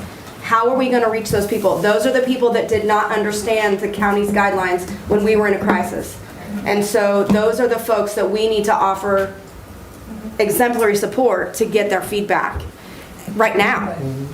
Somehow we've got to figure out how to get that survey to them and get it back from them. Because our numbers would go, I mean, our numbers may skew a whole different direction based on those answers. Those are really, really important, I think. One thing to address our English language learners, we did talk a lot about how we can reach them. I've taught ESL, sheltered MAC is what we call it, for students who are in the country less than a year or two. So I've had a lot of experience with these families, and we did recognize in our meetings that there are parents who speak English but are unable to read it. And that's whether you're an ESL student or not. We have that in our community. We also have people in our community who can conversationally use their language, but they're having much more difficulty when it's written down. So one of the things that we did propose was some, and this would probably be an expense that's not in here, but we did discuss actually finding people in those native languages who can record what we need verbally, so that someone can press play and hear what they're looking at. So they can see it, they can hear it, and they have someone who's saying it to them in their native language. Not me reading it off Google Translate, but someone who really, so those are things we have talked about, but we don't have it all figured out. Yeah, it just concerns me in my little experience working with the parents. I haven't had no dealings with their kids, except they never, we really had a hard time connecting to that group of folks when it came to Booster Club things and getting them involved, because we couldn't reach them. We weren't able to physically, and we would have to go through their kids, and their kids would say, yes, I'll tell them, but then kiddo never followed up or whatever else. So I just think that population is vital in this setting. And then my last thing, so one, would we use the school nurses and the health department to identify our staff that are high risk? Because there are specific diagnoses, that are, Employment. And that's. say what? Confidentiality in employment. Right, I mean, right. I know, but we have to be able to protect them. So who does that? Does the nursing staff do that? Do we use the health department I to think help they us would- identify those diagnoses that They are? should have to initiate I think they would. That'd be personal. They would have to, my question though is, we would those diagnoses would have to be met by the diagnosis that we receive from the Saline County Health Department? That's my question. Because if Sally comes in and says, I'm diabetic, and maybe, and I'm not talking about anyone in particular, I'm just saying, unfortunately I have experience with this. I'm diabetic, but the doctor says, not really. Who's right, who's wrong? And so where do we get those diagnoses, and who then at the district level follows through with that? That's a full-time job. Do a medical release, sign that, for anyone that thinks they have a problem, sign a medical release, and then the district could get that information. And this is just an accommodation. This will go through any kind of supervisor or chain. That's what I'm asking. anything Who at that- the district manages that though? Well, it should come, firstly, it should come to a supervisor, and then it should probably go to our RN overseer. If or we have, that if kind we of thing. have employees who are concerned and need accommodations, then we can write a plan for them. And Grace is the Okay, that's what I'm asking. person who does that. Okay, But that's who, I just wanted a name, 'cause that's gonna be a big job.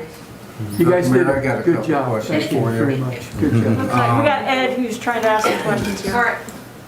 Number one, I want to know what you think about this plan, and also on funding. On that 5th day, will we get credit for attendance? I know the state pays us so much per day for the kids that attend school that are here. Will that continue?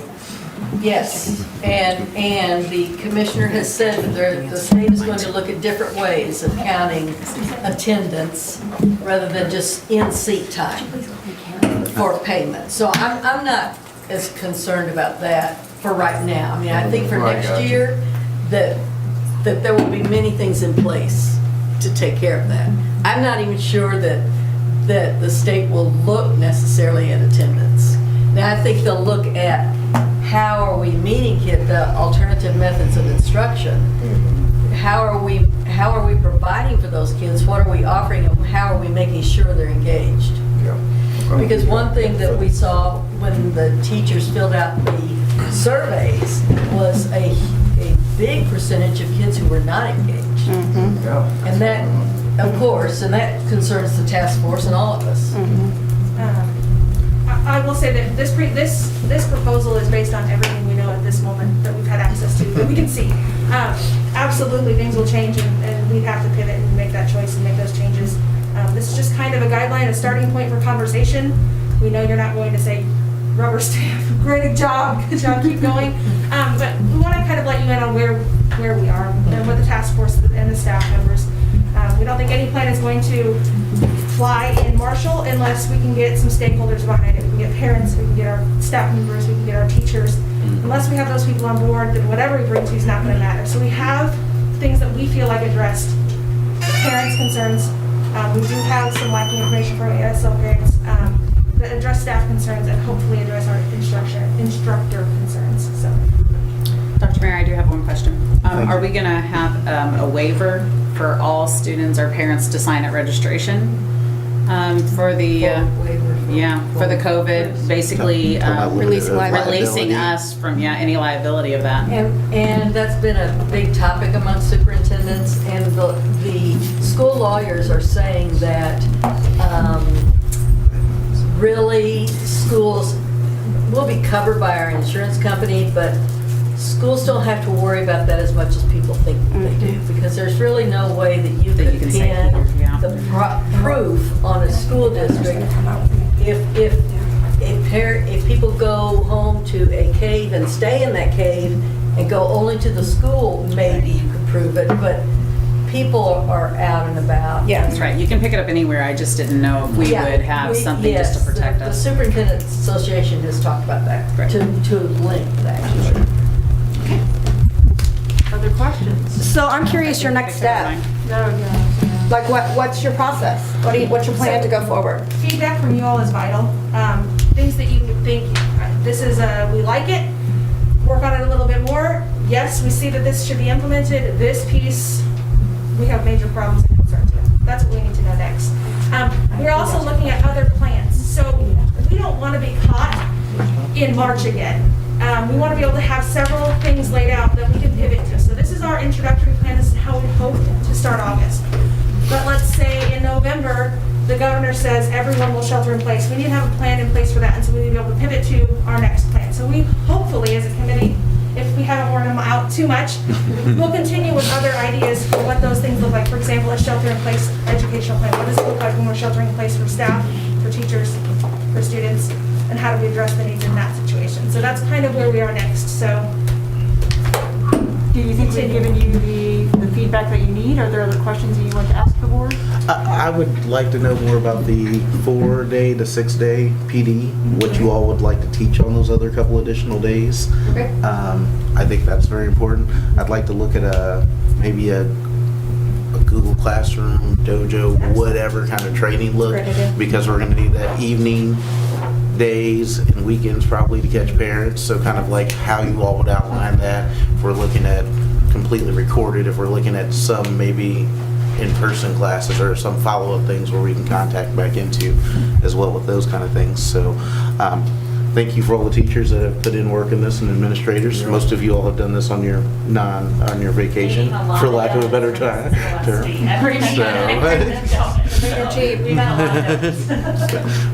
For the cheap labor, we appreciate it. I don't And how know it's going to affect your school year. I don't know who would answer this question, but if we pick a kid up at a bus stop, we take his temperature and he has a fever, where's he go?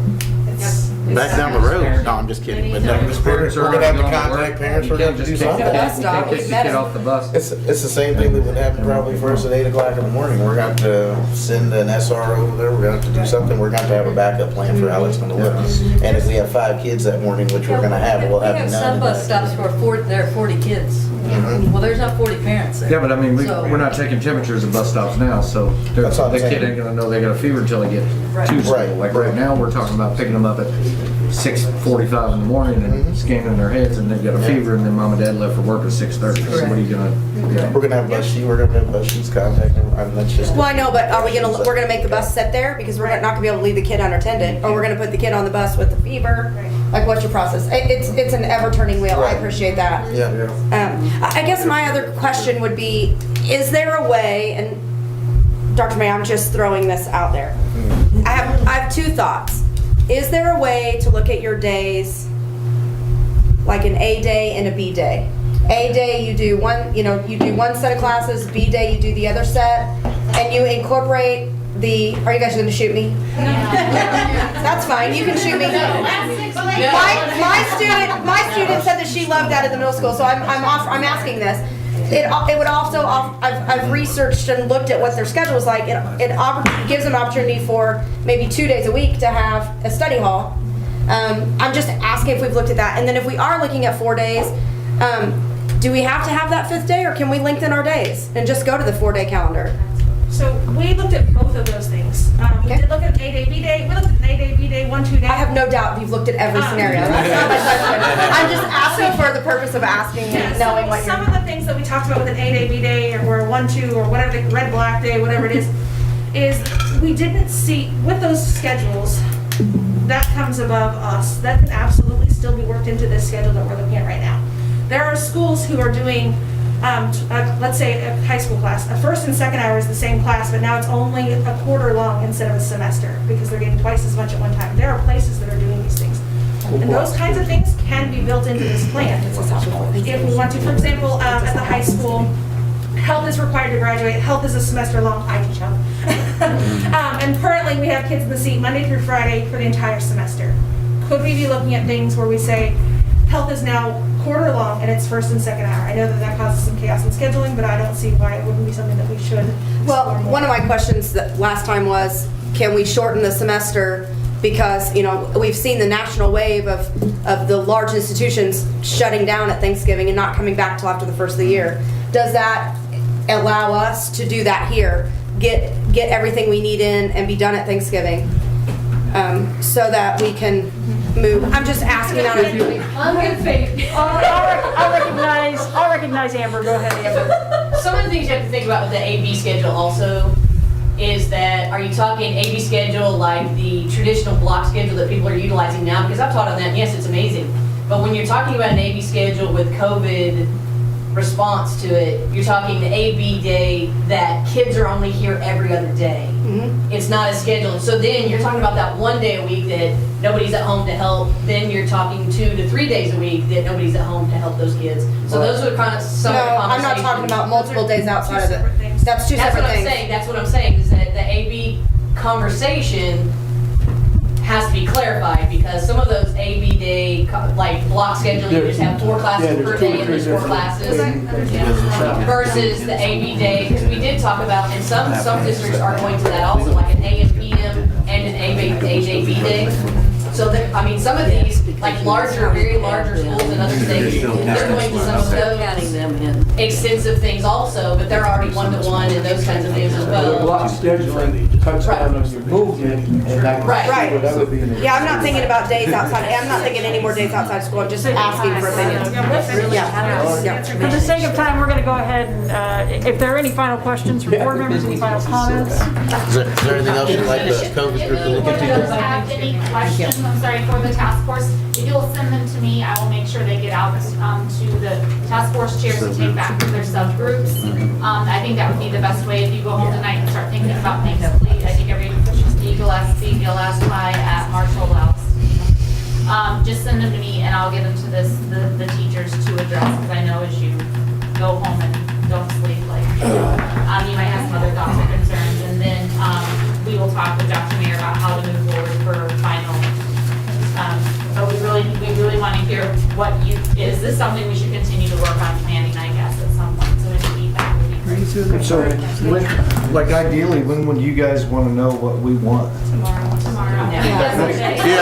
So the families, I mean, That's why I threw out my couple quick, like right So off we the got, top. we got to figure out what we want September board first. meeting, Right. that's gonna cut it. Well, we not survey. Right, what do we want? they want to know. They want to know now and sooner than later. That was a point of contention with our population. Well, and I certainly think in our community, we've lost a daycare. Yes. We've had some major changes for people. They need to know ASAP. They don't need to know the middle of July, honestly. They need to know as soon as Schedule. possible Schedule. so that they can plan childcare. So if we have any follow-up, we will be sending it to you directly. And now we do need to move on to food service, okay? Thank you. Good job. Thank you all. Thank you. Good work. Good work. We got another couple hours. Yeah, we need to know. 9 o'clock, You should recognize me every time we're ready to stand up. I got lots of stuff. My voice is loud. You're easy to see somebody hit heaven. Well, you can like give me the hand gesture and I'll turn it I on. thought it was great. I'm running out of paper. Durham, you're going to lead us through the food service bids? Okay, so you guys have. Excuse us. We do need some quiet. Hey, I just want to bring you guys back to order so we can hear. Thanks. Okay. I'm not a very loud talker. I think I know, lost I'm my not either, teacher so I voice or empathize. used it up on my kids at home during COVID. Maybe teacher voice got there is where it went. So we did receive 3 bids from 3 different food service management companies. We are looking at a 5-year contract with the 3 companies. I did share information with you ahead of time that included prices, it included our current meal prices, and then our current food service management contract, just so you can kind of see where we're currently at. I did bring all the proposals if anybody had specific questions. I know we do have representatives here too, so if I'm not able to answer those questions. So I will just get to the point.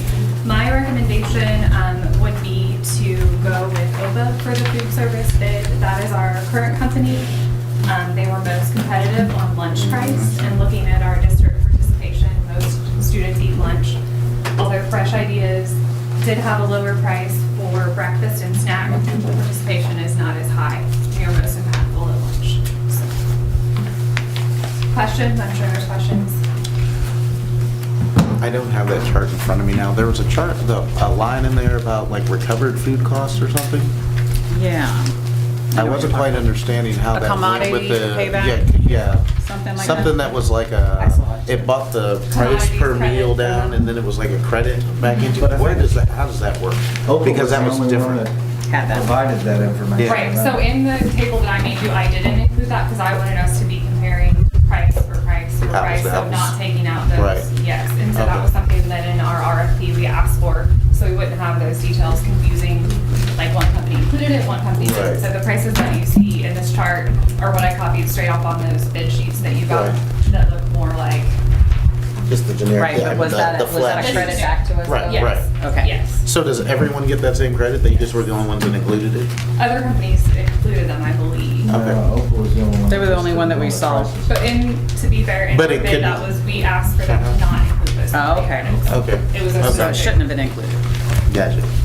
It was an extra in that one, it was an extra Yeah. component, but, and it wasn't included in the prices that I put on the sheet to review.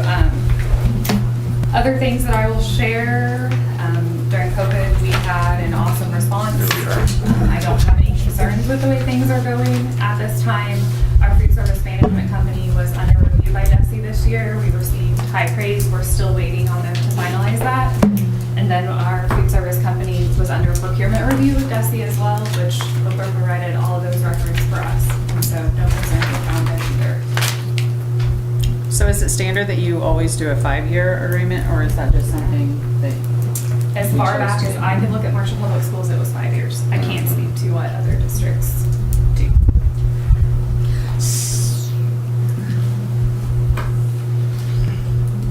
I'm still looking back over the, There was a lot to take in. It took me a whole day of, I was gonna say in the rounding almost makes them the same. Some of them. Mm-hmm. it's minor, yeah. what are the students saying about OPA? I know. Everybody loves food on Wednesdays. Yeah. That's what I get. I don't hear much about Monday, Tuesday, Thursday, Friday. They still grieve about that after they're at school. My kids have brought their lunch every day. They've never eaten school lunch. I've heard, Mm-hmm. but everybody. But I can also tell you that Fresh Ideas is on campus and it's wonderful. And I will go and eat Fresh Ideas in their cafeteria and pay for it because it is a great place in our town to eat. So. And they did list Missouri Valley, not to interrupt you, but they did list Missouri Valley College as a reference, and I did talk to Eric Sappington. He had no concerns, high praise. They stumbled in when they came out of the gate, but they recovered quickly when Yeah. they hired Chuck back and they've done. It's very good. I mean, it's very, very good. I think one thing that I like with that, with Fresh Ideas, is their opportunity. I mean, they do have experience. Maybe OPA does too, but they do have experience with packaging and what's that going to look like? What's the food service going to look like coming into the school year? We have all these changes in the classroom. We're going to have the difference in from March 18th to May 20th. I mean, so they did it, or we paid stipends for people to come in and we had volunteers that came in and did that. Jennifer, who is our manager, was there every day. She was right there. Okay. And then 3 food service kitchen managers, and then our social work team led the initiative as well. So it was a partnership between the district and OPA.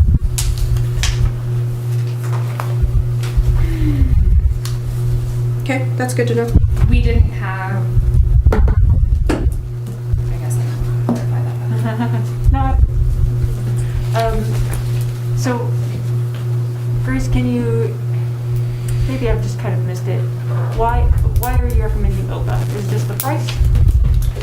It's the price, it's the relationship that we have, it's that when I needed support this year, when we were going through those reviews, Jennifer spent days, hours, weeks gathering paperwork for me. The home office has been here. This is not the first time I've seen Mark. He's been here multiple times throughout the year. I've met their other directors. We have nutrition questions. They talk to us about how can we increase meal participation in high school because now lunch is closed.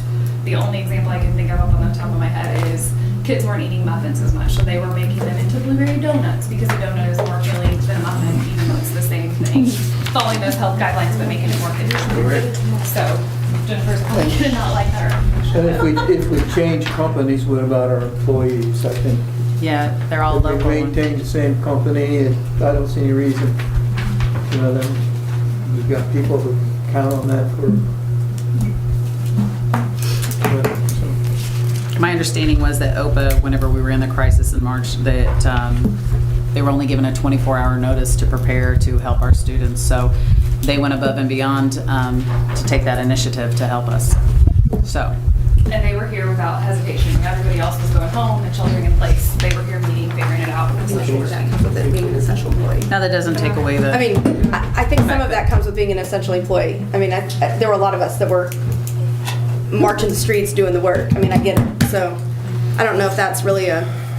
I move we keep Oprah as the food service provider. I second. Any further discussion? Call the question. Question. All those in favor of accepting the bid from OPA for food service, say aye. Aye. All opposed? Aye. All right, there we go.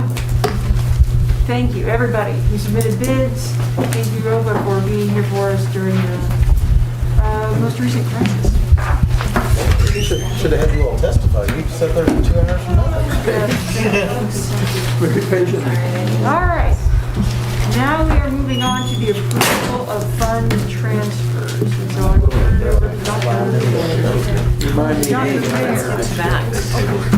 No, not only do you want it, you got to give them more responsibility in this job.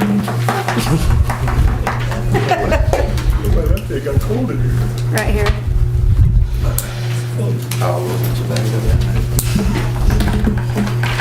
For the price. Where are we going here? Huh? The price was going If we don't push quality, we're gonna get it. And it Actually, under, sucks. There was no discussion part about of that. my report, and part of my We must request. care about quality. Oh, I'm sorry. Did you? No, Just finishing. Up the open, sorry. Fall under old business, and one of them is the bills that we received today that will be paid tomorrow. Because I know that you all wanted to make sure that you knew exactly where we were on the 30th, because if you are going to close the budget and approve it today, then you want to know what's going to happen, because it's contingent on, the approval is contingent on the close of The outstanding. business day tomorrow. Okay. So, for tomorrow, we have this bill for a little bit over $4,000. This is for our virtual school. MOBA is one of them, Launch is the other. Right now, we are paying into MOBA. Our state funding goes to this school. The kids must remain students in our school, but they are enrolled virtually in MOBA, and we pay our state funding to them. We had some expenses for prom and for social work supplies from Walmart. Prom was for the snacks and such at the Jackson Event Center. We had 2 teachers who went to an MSTA workshop, and was that a leadership workshop? No, we just now got the bill, it was like back in January. I was going to say, we had a workshop? Yeah, it was a very, they saw, David Burgess, the Teach Like a Pirate, on there, so. Oh, we got a report about But that. why we just got the bill, I have no clue. But it's like, where does this come Why are we paying for prom food? Didn't the classes usually do that with their fundraisers and everything? The class deposits money into the school Okay, I account. was gonna say, they always, Right. that was one of the big things you did. You made money so you could have a good So, prom. I was just curious, how many students do we actually have that do virtual schooling? Just, I mean, I know we have to offer that, but just This right wondering. now is for 3 students. We also have a student who is going to enroll, and I don't know when, so I haven't even thought about that. Right now, we're paying for 3 students. And so this number fluctuates based on enrollment, It right? fluctuates every month. That's what I thought. We Yeah, can't do okay. this ourselves? Yeah. I don't understand. What is this for? It's the parents decide, well, this is kids who do not come to school at all. Okay. They are enrolled with us, but MOBA, which is the Grandview District, they're the ones who provide the lessons, the grading, all of that. So people say, well, they're homeschooled. They're not homeschooled because they're still our students. However, they are schooled at home. Okay, so is this a, we don't have an option for this? Not there. I'm not talking about paying for this. I'm talking about, we don't have an option for a parent to decide they want to enroll their kid in MOBA? Every child who enrolls, we have to meet and make our statement that we agree or don't agree. But if you don't agree, you better have a really, really good reason. For example, Fulton lost, like, just a couple months ago, lost a suit where they had said, this child needs to be in school. They lost it. I don't know of anybody whose parents said I'm only they asking do. because I truly don't know. Right, and I'm telling, because it's a new thing, it's new this year. There are, we really prefer Launch. Launch has Missouri teachers, it's Missouri curriculum. MOBA says it's Missouri curriculum, maybe it is, but. So the parents are they given a choice on those programs? We say we would like for you to choose Launch if you're going to go virtual, but almost all of them choose. MOVA is very I was gonna aggressive. say they're extremely aggressive. They are They're very- recruiting That's always. interesting. I'm gonna look that up. That's Yeah. interesting. Okay. Yeah. And they tell the They're a parents, for-profit. They Right. recruit aggressively. they tell Okay. parents, you go to school and you have them sign this today. Yeah. Well, Huh. yeah. Okay. Good luck with Yeah, that. good luck. Buyer's remorse. Okay, so when we transfer money into Fund 2, all year long, we have paid out of Fund 2 for teacher salaries.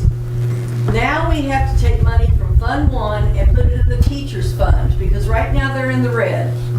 We want to zero that out so that Fund 2 shows zero. So we have to pay them back for what we've taken out all year. So, and as you can see in Fund 2, sales tax, state funding, formula, all of those things go directly into Fund 2, but there's never enough that goes into Fund 2 to pay all of it. So you can compare that with last year's transfer was about 1.4, this year's transfer is about, it's about 2 million. It's 1.96. So we are going to make the motion, and I put in front of you how to make those motions to zero out the budget. Is The transportation transfer, every year we transfer money into Fund 4 for transportation. This is an amount that DESI gives us. There's no wiggle room here. They say each year what you can transfer. And so each year that has been used for our bus lease purchase.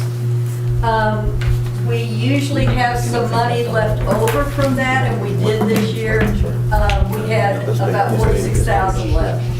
So Craig and Dr. Lorenz are looking into leasing a new bus for student activities, because our student activity bus has many, many miles on it. That is not a done deal, that is not a decision, but that's what we're planning. What I was also mentioning was that 83,000 ended our lease purchase and we have zero outstanding in the transportation department, right?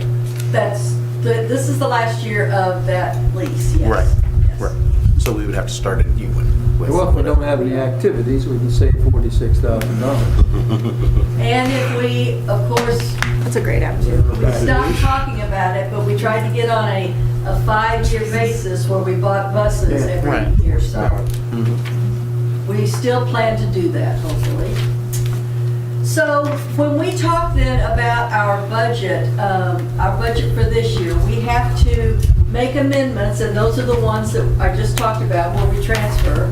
We have to actualize the budget, and what that means is that we are going to take the actual expenditure numbers from this year, and we are going to make those the budget numbers, so that the budget and the expenditures are the same.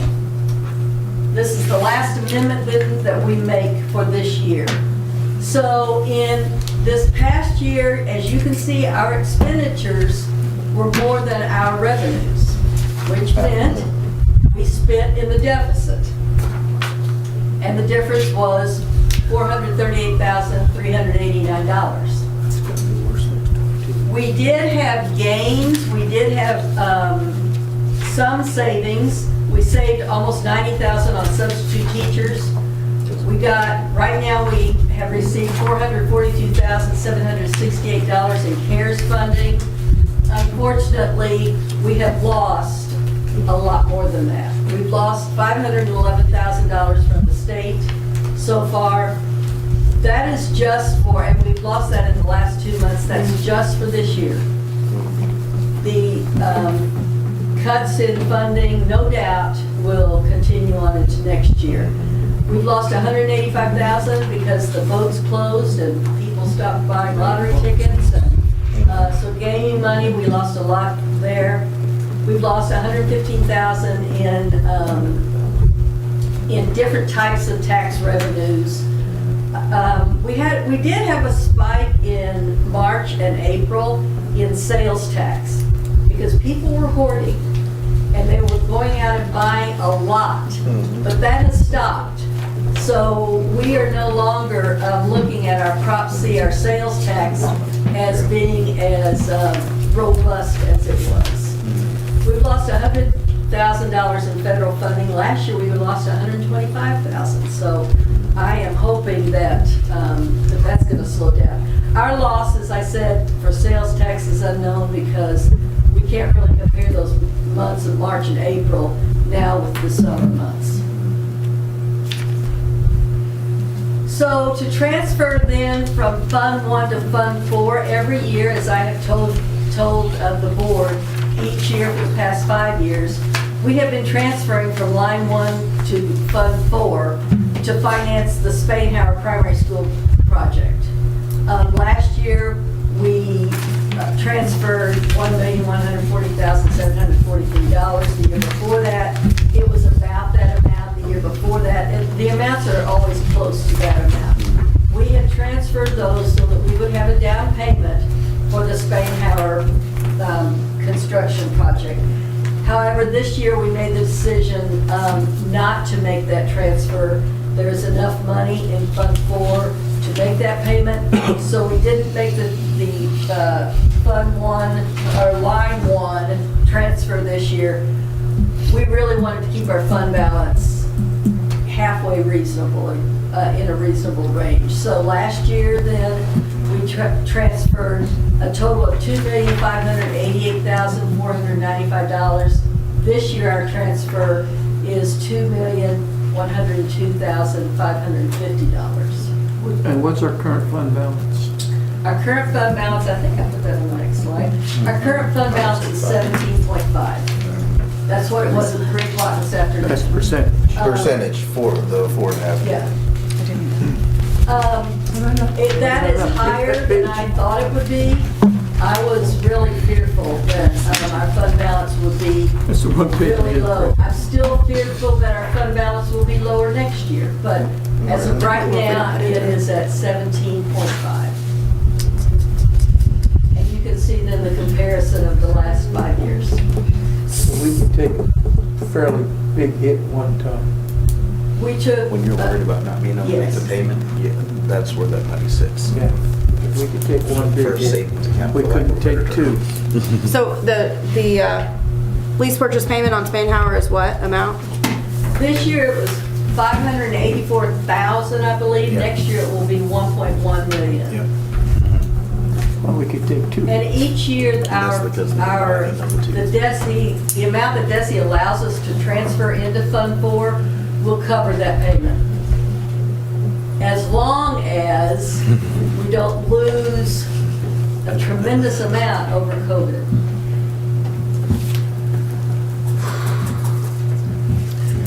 I think it's called austerity. So our working budget then for next year, the way that we do that is in 3 steps. We have to adopt the budget for next year based on our expenditures. We're going to make maybe some changes we will make changes for increase in salaries and benefits. Anything else that we know that is outstanding, but we have to base it on the expenditures. The way you begin a budget is to base it on what you spent the year before. Right. Since we don't have any idea of what our revenue, we don't even set the tax levy until August. This year, income tax are not due until July the 15th. We won't know what our budget numbers are, our revenues, until probably early September. Yeah, that's what I think. So in early September, middle September-ish, the projection for our state funding, the status of the pipeline is another. We gain about 2.3 million revenue from the pipeline every year. If gas prices go down or if the use of gas goes down, that affects the pipeline. We won't know that. We'll get that number from DESI probably in August. But we just don't have any revenue numbers right now. So the way that we do that then is to adopt the budget by law. It has to be adopted by June the 30th. We adopt the budget as it has been actualized from this year. And then in September, I will have the budget packet for you and probably be approved then in the October board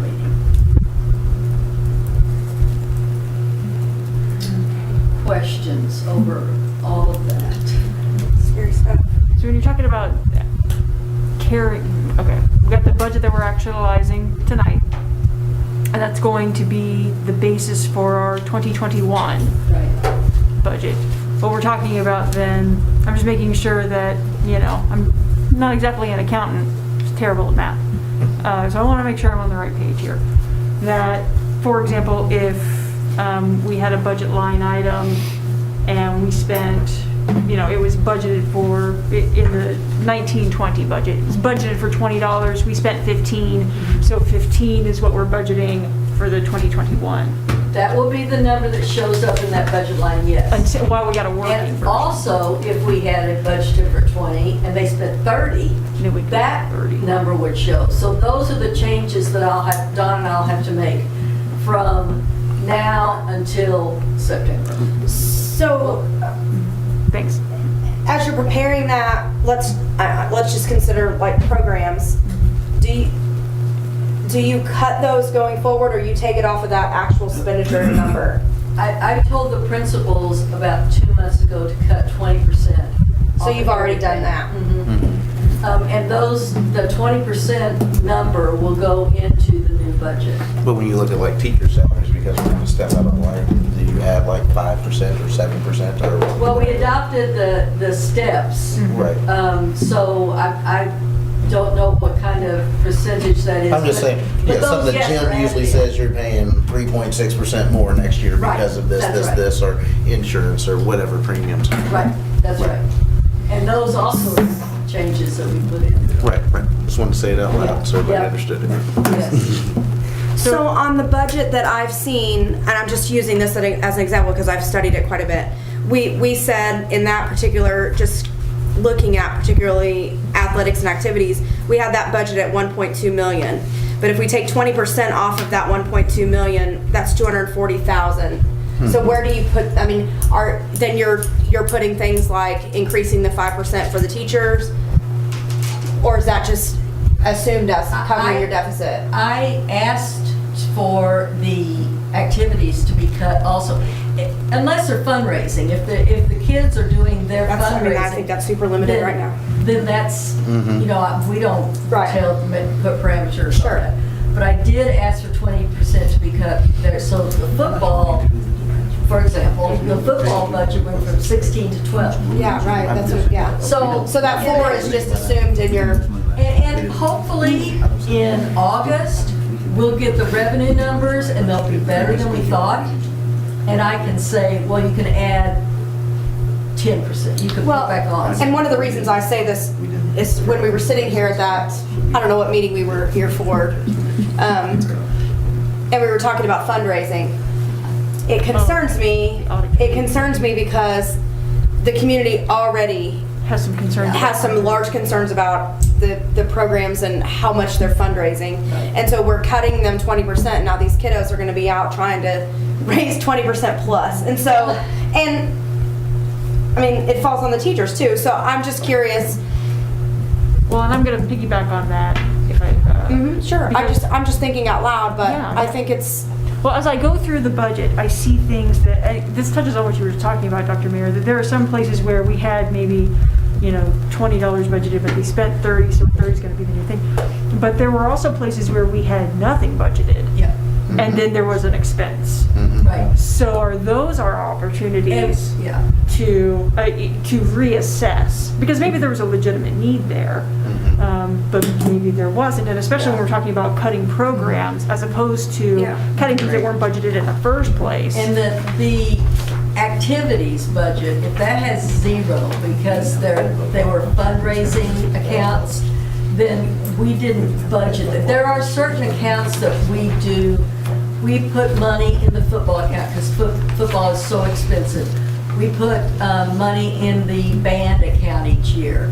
There are several accounts that we put money in, but fundraising, the fundraising activities have to go through the central office and I have to approve them, except of course for the boosters or whomever that are outside, PTO, who is ever outside of our jurisdiction. So- But all fundraisers go through me. And that's a very sticky point of contention too. One of the things that they talked about in our audit was controlling those fundraising activities a little tighter and with better They are a oversight. superintendent's nightmare, Yes. fundraising. Ellen, were you gonna finish your question? Well, I'm just making sure I understand these. So, Those student activity accounts, by the way, to understand them, and I can tell you, I really don't totally understand all of them. You have to have the other ledger to look at it, because the other ledger has the actual group's money in it. So I will look at a student activity account, and it'll be 500% above budget. But I'll go in and say, Dawn, how much have they spent? How much do they have? All that, and they're totally fine. But you can't really tell. You have the supplemental budget. yeah, that's why I'm asking, because like, it doesn't make sense to me that you have 2,000 budgeted, and then year-to-date activity was 14,000, so we're negative 12,000. So if you compare that then with the other fundraising account, that That probably. would equal out that 12,000. Yes. Okay. So is that something that I can see at some point in time? Yes, I'll have Dawn send that to you. That'd be great. That will help me understand the X's and O's of this. That'd be wonderful. And when you understand it, come and explain it to me. I like this kind of stuff, so when you guys are up worried about how the schedule's gonna look, I'll be up going through this, trying to zero everything out. Sorry, can't help it. What? I worked those budgets for 25 years. It might not happen, but it'll be fun trying, Harry. It never happened. That yearbook Do not rain on my parade. I ran through 15 pencils when I first got on here looking at That the yearbook budget. account. Because I like numbers, so. I'm gonna have some more questions, yeah. Okay, so I'm looking at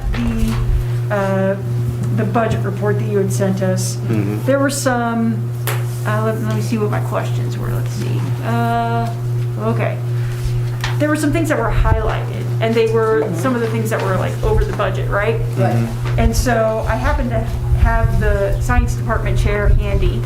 And so I said, hey, what's up with this overspending over here, right? Like, come on, we gotta shape this up, right? And his comment to me was, I have never been told what my budget is. You hear that from a lot of people. And this is a concern. Well, and But somebody's approving those expenditures too. But that's just it. So he's asked to, and his philosophy has always been, look, they've said, give me your expenditures, your requisitions. So here you go. And if I get all of them, great. And if I don't get all of them, that's okay. But he's never been given an amount, like the 7,000. Make sure you don't go over that or under it or anything like that. Budget. So, yeah, is there a way that we can remedy that? Can teachers be given, or the department chairs or whoever? We could definitely tighten down financial Yeah, responsibility, let's and that's tighten also that goes down. through administrators, because they should be approving, you all approve each line that comes across, right?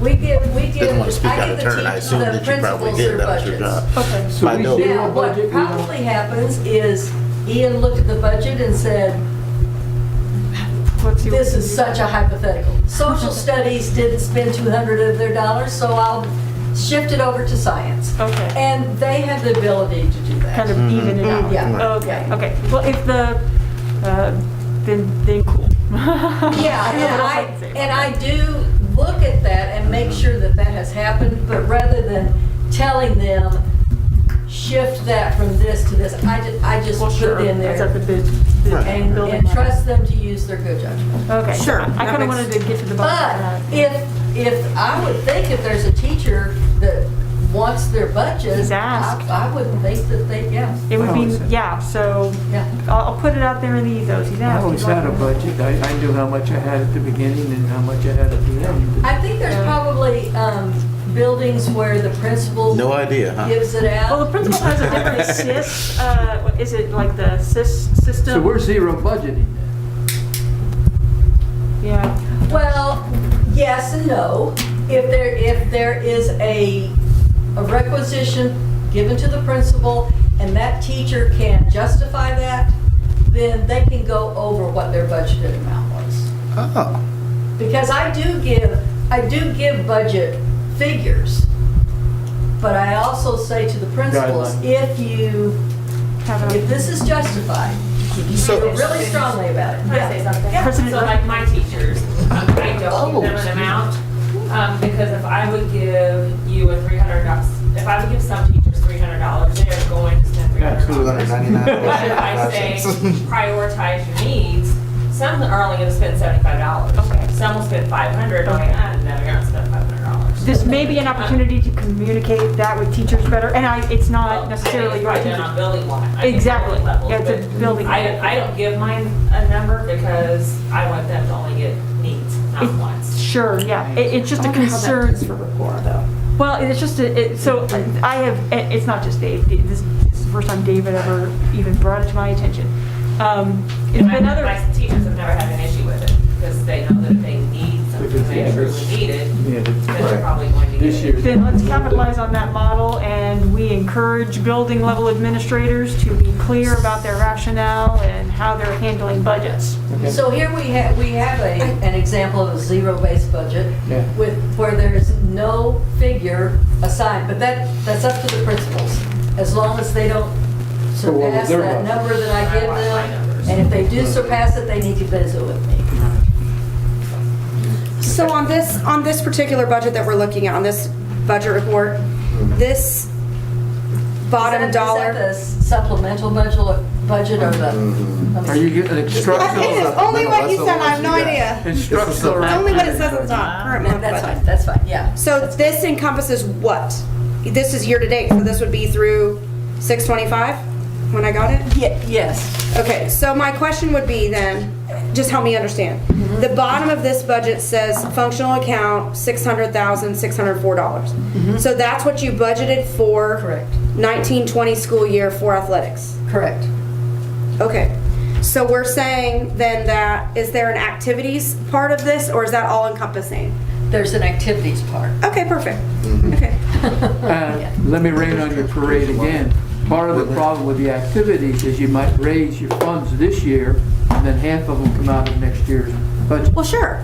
Yeah, but that's a fundraising account, Never that's not do. on this. So you never know what And, exactly. and then there's gonna be some line items in transportation for those activities that are tied to sports as well. Right, Correct. sure. So it might be in 6 different Yeah, categories perfect. to get the same numbers for one set of programs. So, Ellen, am I stepping on your question? No, I'm just trying to learn. Okay, cool. I would like to suggest that as the board, I can't find it on my phone right now. I'm trying to find the board items here for the budget for this year. Where can we make a sacrifice for next year's budget? Because there were some. I'll give you all my salary. Okay, well. I was looking at that too, so I'm assuming that the board covers work comp for the district, Oh, yeah, because that's where it was listed yep. there. And the board pays legal expense, the auditor, those types of things, work comp, those types of things. PR, was there a large PR number? There was a There's large big PR number. PR number. Let's turn that dial down. We spend a lot with communicating and working with the public. I think that there might be some opportunities that we can discover throughout the year to do that in a more cost-effective way. Probably so. And so, yeah. And I think some of that goes back to the things from the survey, can we put more things on Google Docs? Can we better utilize our webpage? Can we do things in a different way that costs us less money? Right, yeah. Because we need to shoulder some of this burden too as a board. I just gave you my salary. Okay, Harry, generously so. We had budgeted public relations, 16,000, we spent 9. Right. Yeah, we're down a lot this year. But of course, we lost We also didn't have 3 months of 3 months of We school. didn't have school, that's true. But even keeping it at, even if we were to bump it to Who 8, brings that to budget 7, down in this PR thing? you know? Excuse me. Who runs the PR budget? Is that Diane, is that you? No, that's me. That's you. For the PR from the board. Sure. But we can set our budget, Harry. Right. So, We always try to get it for free. That's what we teach the kids anyway. The more Oh, free there it is. the I better. found it. Okay. So. But again, when we try to get it for free, all of our kids are trying to get everything for free from those same people. And so at some point, No, we I'm have to talking give about- to I'm get talking it. about coverage for PR. PR, he's talking about like using free resources like Facebook. Oh, I'm with you. Can Okay. I ask some questions on that? Please. Because you've got like liability insurance, I'm positive this wouldn't be the first year we've ever had it. So why would we budget 0 and spend 20 grand? It's because we're zero budget. I'm gonna have to look at, because there was not, for some reason or other, there was not out of that fund that spent last year. It probably came out of a different line there, and Dawn and I changed it, probably. I would like, So if you see, oh, sorry. go right ahead. If you see a 0 in the budgeted line, that's because no money came out of that line last year. No, this year you're gonna have a 20,000 or maybe a 15 in there. For the because you're gonna budget adjust next it on year, what which got was spent. 20,000, or whatever. Or whatever you adjusted to. Right, right. Dr. Mayor, was last year the year we also changed a lot of the codes based on what desks, so we were in the middle of code changing, so Correct. sometimes there might be a line that added the bill. That is a really good point, because all the codes changed last year. So there we were, it was a Yeah, it was mess. last year. Not on our part, It was a Desi, mess. it was a mess. That we were switching to new codes. Well, I'm assuming that the first 3 digits, is that the fund that it comes from? Because I've got 1s, 2s, and 4s. Yes, Yes, it is. yeah. And if you look at the very last, right now, the law says, well, not right now, but from now on, we have to tie every expenditure back to a building or the central office or wherever, like, if we have tech supplies, we have to charge that not only to technology, but we have to charge it to Benton Elementary. So rather than having tech supplies in one line, now we have 4 for our elementary schools.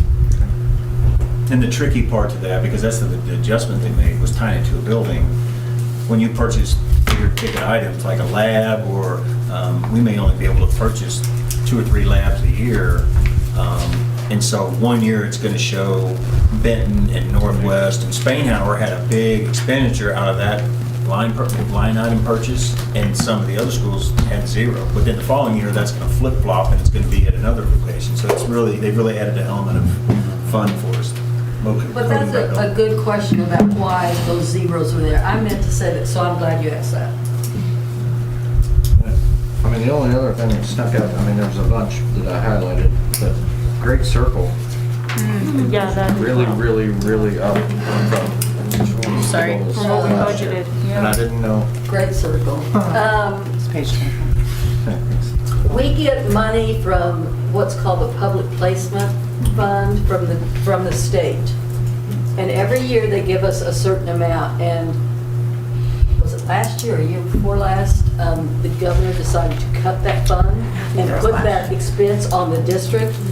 But all the superintendents in those districts threw such a huge fit that they put it back in. But not as much, but we have in our contract with Great Circle that we will not pay more than that fund gives us. Okay. So, yeah, go ahead. It's me on Great Circle. You're not Great Circle. That's your line item, go ahead. You claimed it, you got it. It is, it's fine. So last year's expenses from Great Circle were less. They were sending some students to the high school, which was reducing the bill that they were charging us. This year, they sent no students. So the bill was higher because the bill is based on how many students go there, how many students are placed there full-time. We submit all that to DESE. DESE gives us this amount of money back, and then the local tax effort we collect from their sending districts is what we pay them. So yes, it was. We don't get hurt by it, Matt. We don't get hurt by it. We almost did though, because they wanted us to pay more than what we were getting. This is not really in the budget world, but it's interesting about Great Circle because until last year, we had nothing to say about the curriculum, how they were taught, what they were taught, but all of their test scores were counted with our test scores. So superintendents went to the state and said, this is, and talked to our legislators, said, this is absolutely not fair. If we are going to be tested, we should have some type of control or oversight, something. So this year, their test scores did not appear on ours. So that was a good thing that happened. for So they don't send Terry any, and they Grace. didn't send any kids last year? Even though we have Current school year, this current school, 1920. My understanding is no kids came to high school. I know we had one that played football, or tried to play football, he was trying to get eligible. I know we had one, because I helped with those services. And he came to the high school for classes. I mean, he Can they go to school out there and come here for athletics? I would think they would, they're enrolled. Oh, well, they are Yeah. Marshall students, Yeah, if they graduate, There you when go. they graduate. There you go, maybe. That's the same way with homeschooling. Can't you come here if you do so many hours? No, well, if you're in the seat for 3 hours a day. Right, yes, if you're here to have Yeah. kids. So maybe that's There would be an exception. great. I don't know. I don't know. That's good to know that they. And we don't use our assessors when we use athletic. I gotta, we're almost there. Call the question. Yeah, you Well, ready? no, nobody moved, Harry. so We're hold ready on. to start moving over here. No, not yet. I have more questions, just a second. When it comes to school elections, why was the board expense for school elections so much higher than budget? Because last year, we didn't have as much of a plate of candidates. It's more this year. So what was last year? It looks like $7,000. This year was $10,396. Is that because of filing or something? And because They charge per candidate on the ballot. and assessors, the assessors rate raised this year. Okay. Okay, is that something we should be planning for again, I guess? Unless you don't have to, if you don't have to have an election, if nobody is running, then it's zero cost because you don't have to have an election. Sure, yeah, but otherwise, okay. Well, and you won't have 3 up again for, Next year. That's true. 3 years. 3 years. It'll be 2, 3. Yeah. So, yeah, So could we, every third year. could we expect to spend less, I guess? You should expect to spend less. Okay, so You and I can want to get reelected. I'm trying to find ways for the board But you have to, two people that wanna join. toe the line. I guess my last question then is, okay, so for example, the board supplies $2,608, but we ended up, that was the budgeted, but we ended up spending $3,701. When you have a situation like that, is there, and this is. What line was that? Oh, that's the, looks like Board of Education supplies. So my question is a little bit broader than that, but let's use that as the object lesson here. So is it possible, is it a good idea, and these are all genuine questions, to say, no, the budget was $2,608, and thou shalt not spend another dollar over it. Yes. Is that unreasonable? We spent that, I don't remember. Depends what your need is, I guess, and then find out if you have to take it from another category. I was It gonna really say, depends on anytime you your go over need. the amount that you have Might be budgeted, I would something think it'd be important. based on, is it necessary? So that's my question. So how can we know? Right, or have I already known I've given up 50,000 over here and I don't need this But and you I'm know only what, spending if 17% you of want this the now? board's line item details, I mean, those are available, we can get those. That would be. Every month. As a matter of Yeah, fact. could we do that for all of the expenses? Could we find out what this line item applies to on it, or is that On I each can't line give all of the the region budget. done that. on each line of the monthly expenses? I see what you're talking, yeah. So that we can kind That of would be a lot, but yeah. You mean so that you could track? Like so you're you at know. 17%, now the next month you're at 35%, Right, yeah. you know, and how you're actually So getting that to where we you're all going. stay on track, all have that accountability together. Just a question. I'm certainly not trying to create a Of budget. of how the bills actually go back into the budget Yeah, lines? don't make it too I can't give up specific. That's the fine. reason, Yeah. But it Go would ahead. be good. I think, wasn't it $7,000 that public relations was banners and signs? There was For 7,000, graduation. Yeah. there was 7,000 that we put in for So students. we'd be Yeah. at, we'd be at $2,000, If we just there, did what we. 1,400 budget There on we that go. one compared to Yeah. last year. So maybe we can set that one at You closer don't have to. another And meeting. honestly, even no matter where you set it, it's about being approved and just being wise on what we're deciding on. And so then we need to be. Be able- mindful. Well, and it's not even being mindful, it's being able to say, do we approve that or not? Before the expense even comes to us as an expense. As something So that's you're already saying on that board. I wasn't here, so are you saying that expense happened and then we approved it? That's We didn't how- approve it before? Yeah. That's how all of these go. I was gonna say, No, I mean, on all the board most stuff? expenses are made and then approved. Yeah. Yeah. When, Okay, well, I when disagree we with had to that. go out and get contracts for bed bug removal, I didn't hate to even bring it up again, but yeah. Way to go, Anyway, Ryan. that was a line item that wasn't in there. That was an expense that we had to have, and it was something we had to immediately do. They didn't call and say, we're gonna have to spend $15,000 tonight to get somebody in here tomorrow. Okay, well, that's different. I'm just saying, right. Let's go with the actual item here. So let's talk about, the sign for $7,000. Something like that that's coming out of the Board of Education. couldn't those be approved prior to spending the money if it's, Yes. if it's our accountability here? Yeah. Sure. Those were, and those, And that's just an the example. banners were not just 7,000, it was the yard signs that we put in the yards of the seniors. Okay. And I felt, but I made that decision, so it's on me. But I felt that we needed to do that. Yeah, and I'm not saying that's right or wrong. Right, I'm just I saying if it was understand. in this category, shouldn't we? Well, in the Board of Education, I can easily give you all a month's. Now, I'm trying to think if I can do that prior to. Close. Yeah, but I guess. I mean, there's gonna be a lot of things that you can't, But, you don't, like the work comp, you No, know, and yeah. the. but I can give you a confidential report on who and what and how much and all of that. And I think that's something that we can say, you know, obviously, Yeah, workman's comp is, workers' comp. you know, there's certain things that we should say, hey, these items But things coming out in of these PR. categories should be But approved. the legal, that varies from year to year. Right. Sure. But that's a big expense for this district. So, and can we find a way to lessen that expense? Probably not. Yeah. But it is huge. know, we've got 3 board meetings. But Well, I mean, I would just feel comfortable with like advertising, public Right. relations and supplies, just kind of having Right. an idea of what That's we're fine. throwing out there. I That's agree. fine. You know, or where we're at Yeah. compared And the to rest what of we've got We allotted. could do that. And the rest of them automatically, they're autos.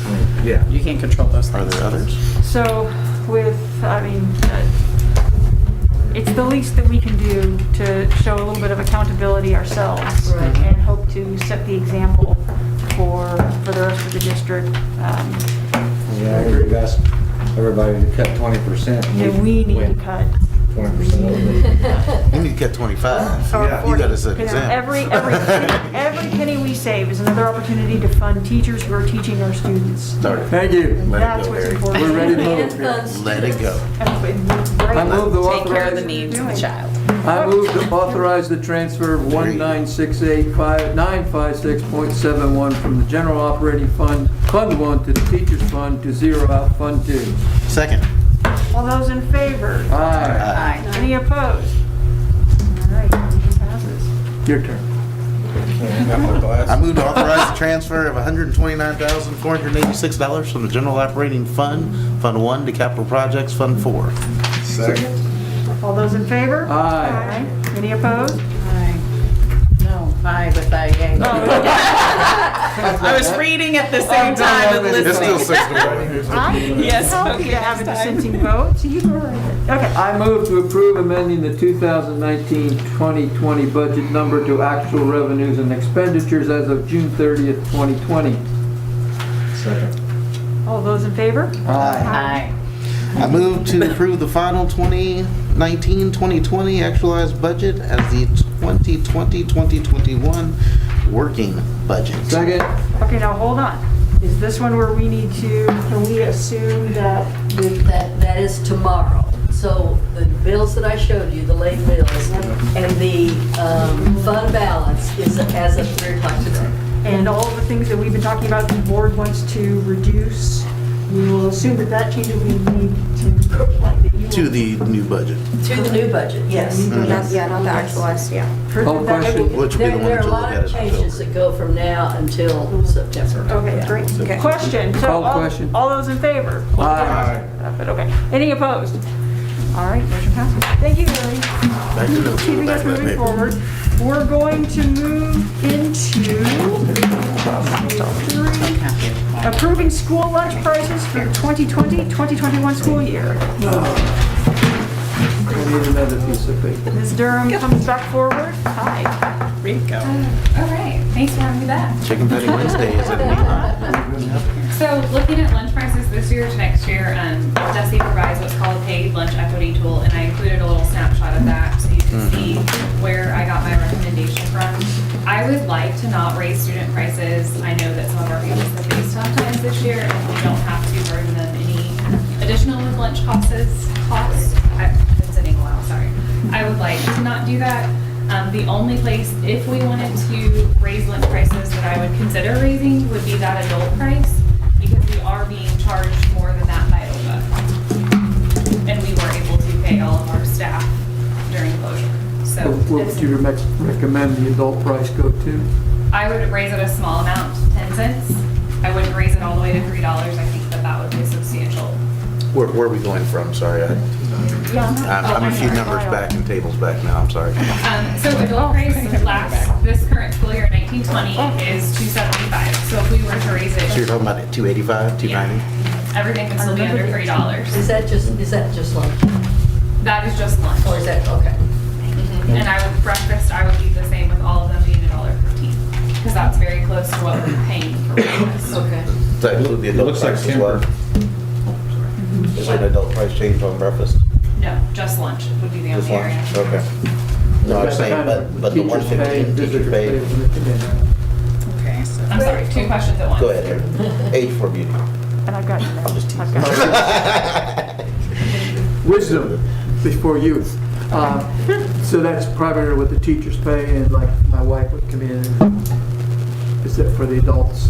So adults that you see listed at the top of the chart is like teacher. But down the non-program adults, so this is like mom, dad's, grandparents that come in, they pay the $325. Okay. So our staff does get a little bit of break for being a staff member, which I do think should stay the same. I don't think we should raise it from the $275 to the $325. That would be a huge jump. If you're eating How much everything. do we pay for an adult lunch?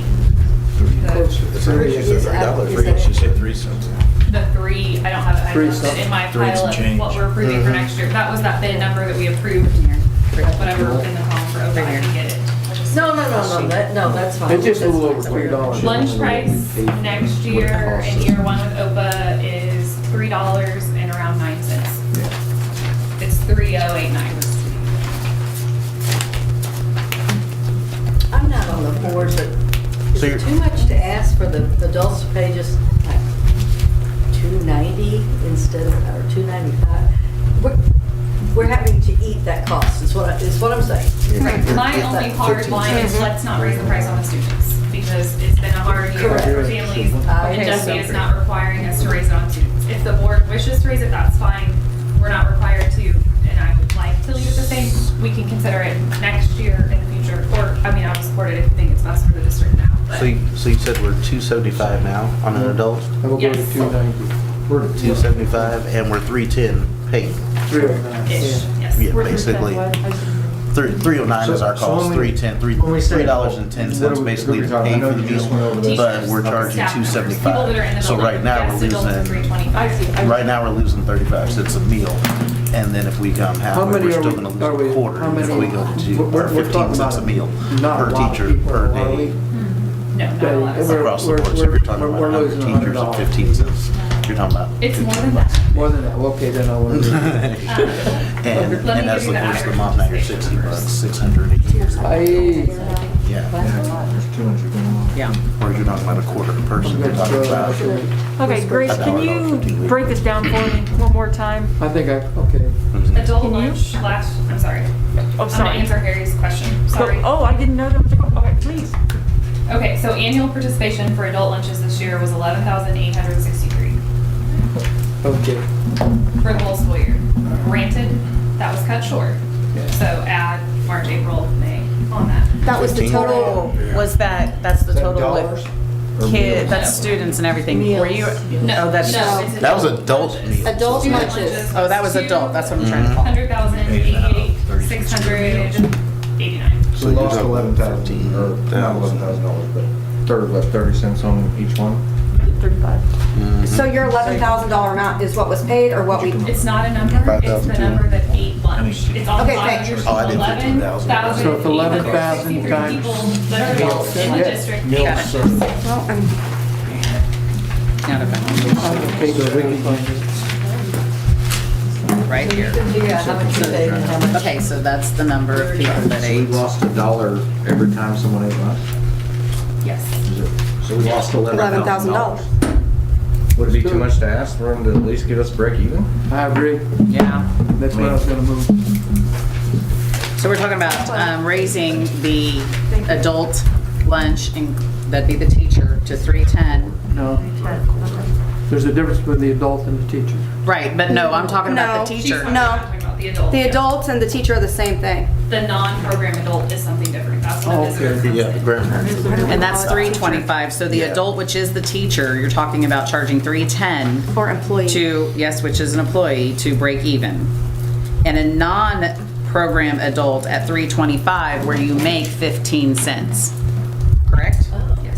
Right. Okay. And maintain. But we're already at 320. But how many- But I mean, these Hold on, are well, then, no, grandparent that's- days or eat with the kid. I mean, that's not a lot of days that you're talking, you're not recouping a lot. Yeah, we'll keep How many, do we know how many people, non-program adults ate? I'm sure that we do. I don't have that in front of me. Because that would take off of that. Okay. What we But made that's on not gonna them. be- That's not gonna be It's, substantial. it's not, but it's not gonna be some. $11,000 loss. So, I think $3 is a fair number. It's That's where I was gonna go. round What- That's where I was going, was easy. 3. that's where I was headed, Mm-hmm. just in middle of the road. But what were you currently, oh, here, never mind, you're charging 275, so you're raising, that would be raising it a quarter. Which would start recouping. Buck a week. I mean, roughly. Which would start recouping, and we'd be in the middle of the road, we'd look at it again later. You'd be losing about 2,300 versus. Would you say, Christie, teachers 310, adult 325, what was your number? Nope, teachers 3, well, that's great to see. Yeah, 310 would be breaking even for the teachers, and 325 for the non-program adult, which would be making 15 cents. Right. But if we went to the middle of the road at $3 for the adult, which is raising the teachers 25 cents, we would still be losing about 10 cents, but it would still, we'd still be gaining as far as the district. All right. So, teachers 310, adult 325, students stay the same? That's your numbers? That was the first proposal, but if you don't want to raise the teachers, we would still lose if we were at $3. But But you're gonna be at like $1,100 versus Grace, are you giving us a recommendation 11,000. at No, all? we're gonna make them, I'm gonna My make We're just gonna make recommendation our is own? not to raise students at all. The area that I would Right. consider raising would Right, raise and just the teachers adults. Because they are, Right. a $275 meal Right. is cheap. It's hard to bring your own lunch for $275. I think it's Well, keep the reasonable to numbers consider an even. increase. Christie, so what do you got? That's also 11,000. 310 and 325. That's what the. I like the No, Harry, we're talking about raising the teachers to $3 even. Yeah. I mean, it's gonna be more than $11,000 On loss. a motion, That's do we year that need ended in March. to list all 3 prices? Oh, very The good, non- very good point. the So adults $3. Hold on. We got too many conversations going on. That all was at a very once. good point, Matt. We got too many going on at once. What was that, Matt? I didn't hear you. We're gonna do Matt first. We lost $11,000 last year. And that was with the school year that ended in March. Yeah. So, the rest of March, April, May. I put that at 15, is where I rounded it, just for 15,000. I think we've got to go to 310 for the I, teachers and adults for 325. But that's not we didn't lose dollars. We didn't lose $1 every meal. How do you not if you're paying 310 to 275 isn't $1. 35 cents. 35 cents. Oh, I'm sorry. I thought we said that. Somebody said. What does it cost us? It costs us $310? $4,152.05 is what we lost up until March. That's the number I came up, well, I was not quite as good as your number. but And I that put a was- little bit over 5,000 rounding out the rest of the year. So we would be over that. So we would be 5,200 is what I came up with roughly, with an additional 300 meals. And we or might, 3,000 meals, and we I'm might sorry. lose, 15 or 1,600 if we went at that $3 number. If you went at 310, we break even. I want the break-even number. Okay. And I apologize, I was looking at breakfast cost. I know, because there's like 100 numbers. Yeah. In the future, So- you want to send me feedback of how to make more sense of this for you, I'm happy. Try. This It's is just a one- fine. We just have a lot of papers. Don't include it. All right. We have 450 sheets of paper for tonight. Right, You're good. You're good. No. Are you making a motion, Harry? I move we keep student lunch prices at the same. Teachers move to $3.10 and adults to $3.25. We have a second. I second. Now we have Any further discussion? We already had discussions. Okay, there we go. Then let's have the question. All those in favor? Aye. All those opposed? Aye. Another reason for the teachers to be mad at me. Right. It's okay. $3.10. Okay, now let's see. That's right there. When it comes to building handbooks, Harry and I had talked about this a little bit as copy editors. It's already 8 o'clock. Yep. friends. I'd like to table that, and I would like to make a motion, no, I'd like to make a recommendation, please, that we proofread the athletics and the coaches. And I would also, as I read through there, if I'd been coaching, I would have been confused. Do we or do we not have a no-cut policy? First document seems to indicate that we do. Second document clearly states we have a no-cut policy. I think both of those documents need to be reviewed for that particular thing. And I got a whole list of, they're just mistakes. And I don't want to put my name on a document that goes out there with that many mistakes on it. I'm sorry, I read it for hours. I read it twice. I read it again today, and the mistakes were still there. Are you talking, Harry, about a number of them or just that one handbook? A number of them. Yeah, Okay. they're pretty All right. pervasive. I got them here. I would also strongly recommend that the coaches have page numbers on it, so I don't have to do all this writing to say in this paragraph, from this paragraph, after this paragraph. Or if we have parents who call in and Yeah. have a question. I could say go to page 4 and number 3, and it has to be reworded. Page 7, number 3. Page 10, we underlined 2 places, didn't underline in the third. I'm sorry, it's the tech writer in me. That's right. Etc. I think that this is a really good opportunity for us as a district to set an example at the very front of every program. And this is the standard of and quality of documents that we want to leave our buildings and our administration. This has been an ongoing issue, and it's been a big stressor for parents. The inconsistency? Yes, and the mistakes, and the one document looks like this, and another document looks like that, and it's one day we've put energy in, but the next day you can tell that we might not have enough time versus, I'm not questioning energy necessarily, but it's just an opportunity for consistency and accountability. And as a parent who now sits in the seat, that has been a large stressor for a lot of people for several years. And that needs to be, this is just a great opportunity for us to say, this is the standard and expectation of the quality of communication that we're going to have with our community. And we're going to start with documentation like this. Are you seconding Harry's? Sure, I'll second his motion. I didn't motion it, but that's okay. This is Oh, I a thought you- recommendation. No, it was a motion to People- table. Yeah, okay. Okay, now, The table and the people that put together the document need to go back and proofread. If you want me to, give me a document I can edit and I'll fix it. I think it's important well, to I have edit not, and or I proofread. have not proofread the handbooks that come from the buildings.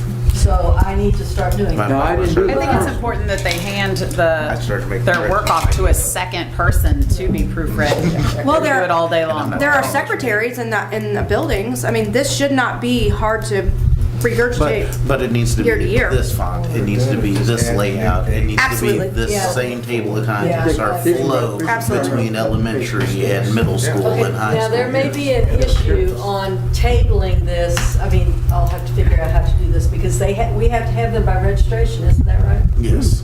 Well, that's, so Don't we if we have- table it and they rework it and bring it back for July, we should have it in time.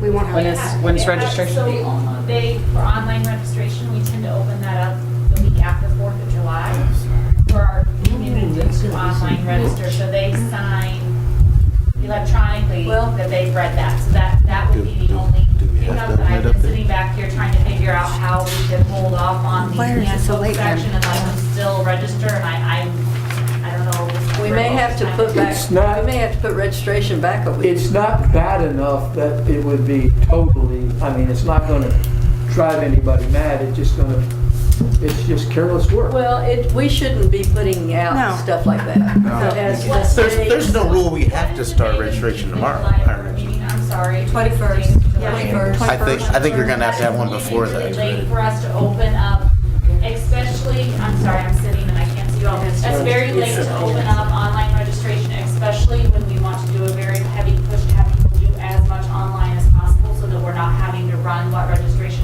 usually looks like with all of our families coming in with COVID. We're really gonna do a front, advertising, please go online, please do these things, so that the 21st does concern concern me, so I'm not sure that. I got you, Diane. One thing that concerns me as the board president is having things presented to us that have to be approved like that. Yeah, I agree. So in the future, we need to review these handbooks. When's the earliest we can get next year's handbooks? That's a question just to be thinking I about. believe normally they come out in April. Excellent. It would be lovely to have them in April or May. Okay? If those people were still working, why do we just, I mean, So- everybody was still working, why are we just getting them now? And my other concern is that.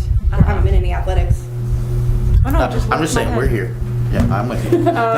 My other concern is that these are, it's a professionalism concern, right? Sure, but it's also not something that I think we're asking for admins and faculty to suddenly like overnight churn out your brand new, because Harry and I can tell you that doing the copy work on a manual is not something that anybody just really loves to do in like a 2-day kind of thing. And I don't want anyone to suffer. No. But we do need to address this somehow. So what if we were to provisionally accept these handbooks with, for the sake of putting them out for online registration, with the expectation that they would come back to us Be edited.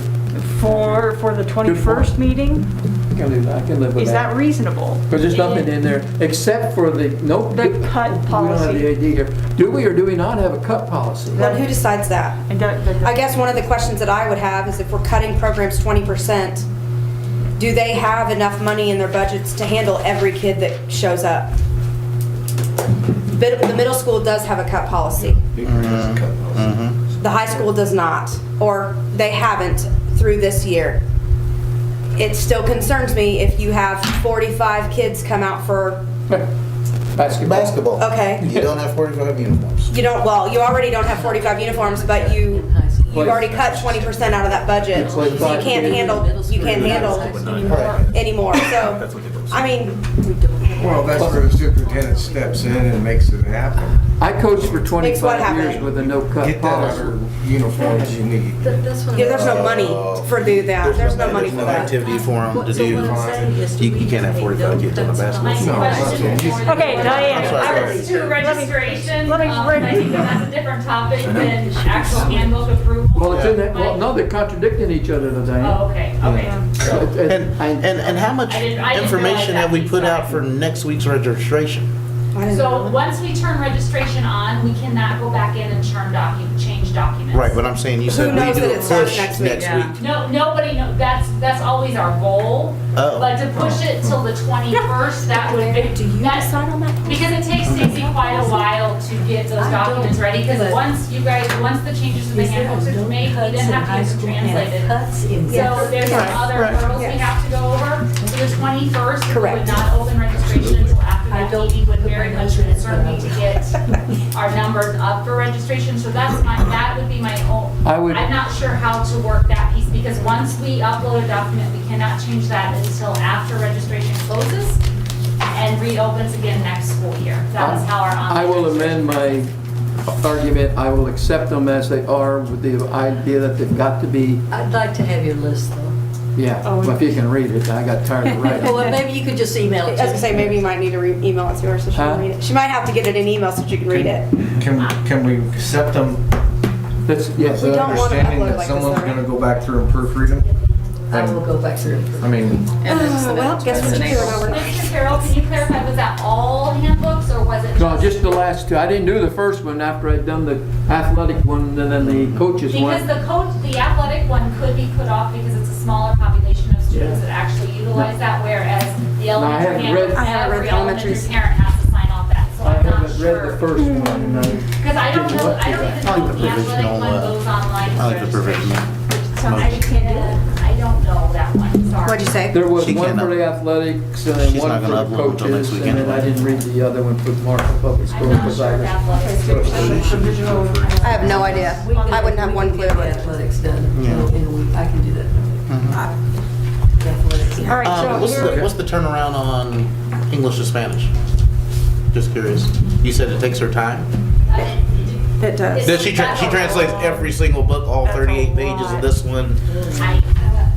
I don't want to speak speak for Stacy. Let me clarify that with Stacy in the morning, and I will email that out, how much Okay. of those things get translated, because I'm not 100% sure. I know that she has a cheat sheet she has to type. Dr. Mary, do you have a Assist, copy of because we either can't one of these printed out? upload I it could like just that. write all Physically over. has to type the form in. Copy of the handbooks? Let me double check. I will. Did you make Mr. me James, make a I will copy get of that that? for you. No, I'll he get should you a make note. it. Is that okay, Dr. Meyer? Just make a copy of that About athletic around handbook. for- Yeah, you gave me a copy of that I was athletic just gonna handbook say, and the so coach's what, handbook. what are we really talking? Okay. Drop it. Okay, folks, what are we really talking about here? I'm not sure the translation piece on handbooks. I'm not sure how that works. Stacy Sure, is in sure. charge of that. I've just always kind of helped with making sure the dorm I'm forms gonna are get my notes there. back then. Yes, sir, he's gonna make a copy. Sorry, I meant in terms of the timeline for, I would think that if we can, like I said, our goal is always after the 4th of July, so, but if we need to push that back, we can do that. I'm fine with that. And I think Stacy would be too. I just wouldn't I don't want to think go rush anybody's towards the ready for it 4th on anyway. Saturday. Nobody We knows normally it. Open it up on Monday the 6th. 6 plus 7 is 13. 13. So maybe by the 13th. I don't know how we can go about getting those changed for approval for you all, though. I I think if we go with the provisional approval, I think if we go with the provisional approval, then we kind of just look them over and give light suggestions and then keep it moving, it sounds like. Is that's how I would take it. it sounds like to me, that Harry's amended his, or emended, which is, by the way, something that needs to be changed in the high school handbook. Not amended, but emended. Anyway, Harry, Yes. you had emended your motion in what way? That I will accept them provisionally, knowing that we're gonna make corrections in them for the future. There's nothing in there really bad now that we can't live with. It's Except the just cup policy. embarrassing. We need to identify that before it goes out. So Harry's saying, Something tells me that that is not in our all-student registration. I think that goes through whatever the platform is that parents sign their students up for. Only read the athletic Or one. you know. athletic. Yeah, What's that? I haven't read them pretty sure yet. I'm it's gonna be like- honest, I haven't read them yet. It has been in But I can't previous imagine past. that you guys So are most not. of them were copy, Yeah. cut and So we paste. were, so if the athletic one is the biggest one, but we need to look at them all. okay, so it sounds like there's going to be an open window here for maybe over the course of a week for me and Harry to get maybe some copy notes to various schools, for us to note other policy concerns, funnel them to you, Diane, or who are we, or to the buildings? That, funnel those changes to the building leaders. Okay. Then I just strictly help with the next process, getting them The to registration. the online. I guess. Way to pass that back. I knew enough. Give it But I back. would be glad to help with edit if there's. All right. It's a curse. It's a curse. All right. So there's a motion on the floor? Second? Well, wait, It was already second. Ellen accepts the amended version of it? All right. Okay, then all those in favor of accepting these handbooks provisionally, knowing that they will be adjusted for copy and for correctness vis-à-vis the policies. Aye. All those in favor? Aye. Any opposed? Okay, thank you very much. Do we move to go back to the copy service bids? Yeah. We want to move those out of Yes. table? I so move. Okay, don't we have to second that here? No. No? When they're tabled? We're we on the just come back? Okay, well then, let's come on back to them. We're back to old business then. Okay, So- I was trying to make this go quicker. You recommend keeping Rico? Yes, I after, move we keep Rico. No, hold on. That's not how we run a business. I'm sorry, but that's not okay. I don't even think that Yes, was sir, running. Dr. T, give it to us, please. so the tricky part about the math on the copiers is in the overage charges, where our current business partner Rico allows us the 470,000 copies before they start charging us any overage charge. On the face of it, when you look at when you look at the first two columns in the table that I gave you, it shows the lease payment amount and the management fee. When you just look at those two numbers, GFI comes in lower. But GFI does not account, you notice the two goose eggs they have over in the black and white color, they are not, right off the bat, they are charging us that fee per copy. And so the only fair way I felt to do it was, since Rico and Marco followed Rico pretty closely, they got our clicker count. They know how many millions of copies. We run about 5.5 million copies a year through, and they got close at 457. Rico used the 470. That's an average monthly click amount, and they don't start charging us that overage charge until we get over that. So I just used 470, multiplied the cost that GFI would charge us for the black and white and color, added both of those two together, which was which ended up bringing the monthly charge of Rico just under the monthly charge of GFI by $215 when you add the totals. Yes. So if we're looking at changing our school days, and while we say it might be online, the teachers might be printing more to send home. So we're gonna hit that 470 quickly.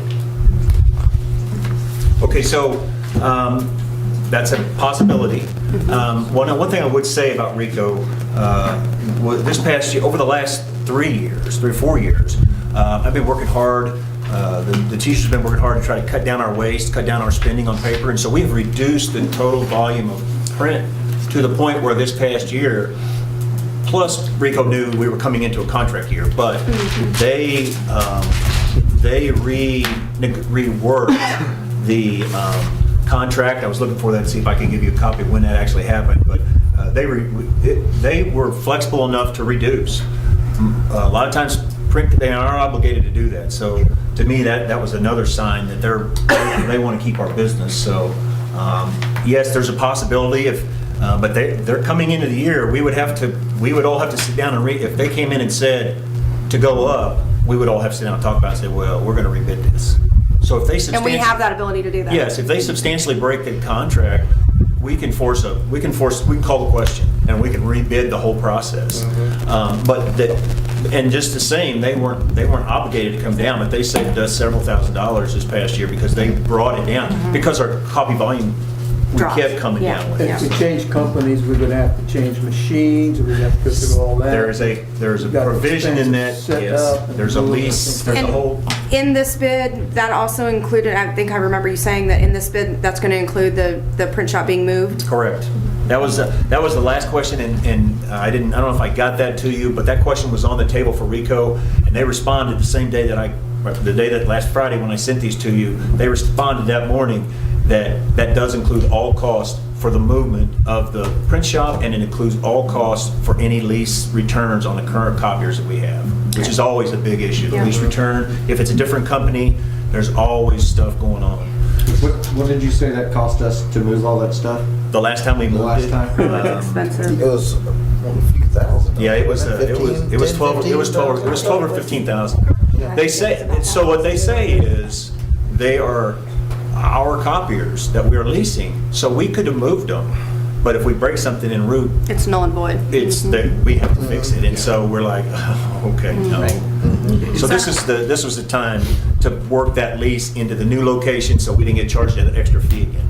So what is the proposal on this agreement, this lease? How many years? Is it 5 year? 5 year. Thank God it only comes around 5 years.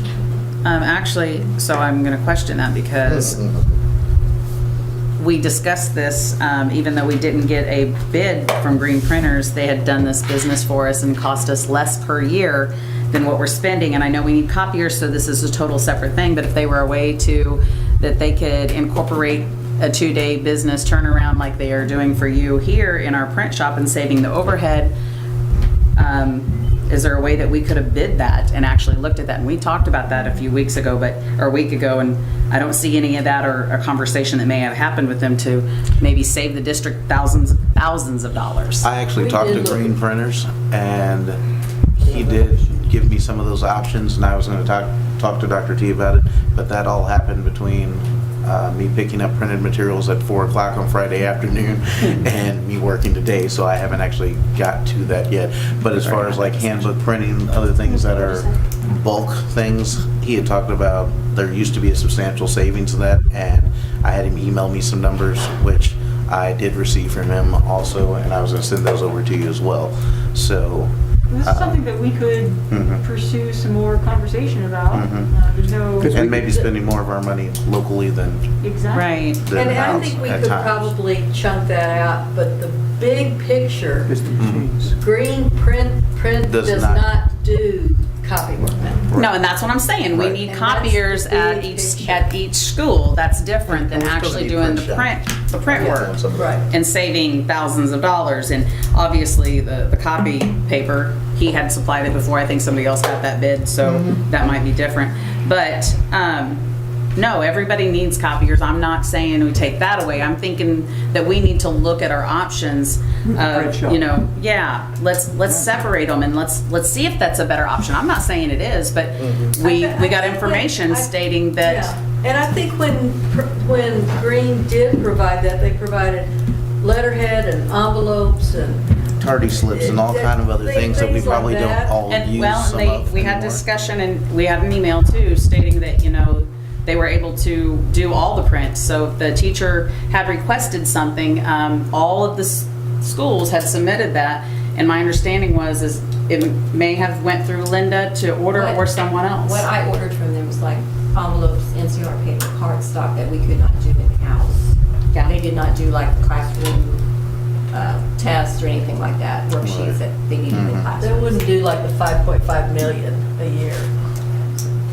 So I think it just opens up a discussion that we should have, though. If I know that teachers order online, and I think that if they can incorporate that and do that, then maybe and have a 2-day turnaround, and you know, if their prices were reasonable and it saved us thousands of dollars, we should be looking into it, at least entertaining the idea. I'm not saying it's the go. Right. I mean, so when you say the teachers order online, you mean what, the orders that are sent to the print shop? Yeah.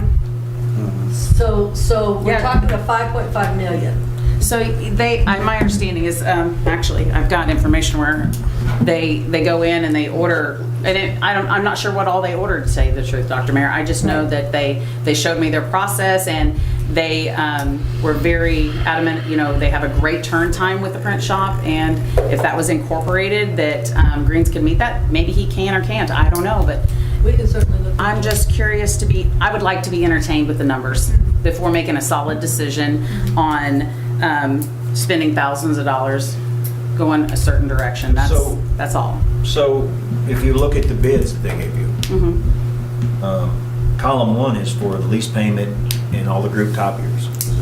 Column 2 is for the management fee for the production center and services maintained, toner, and supply.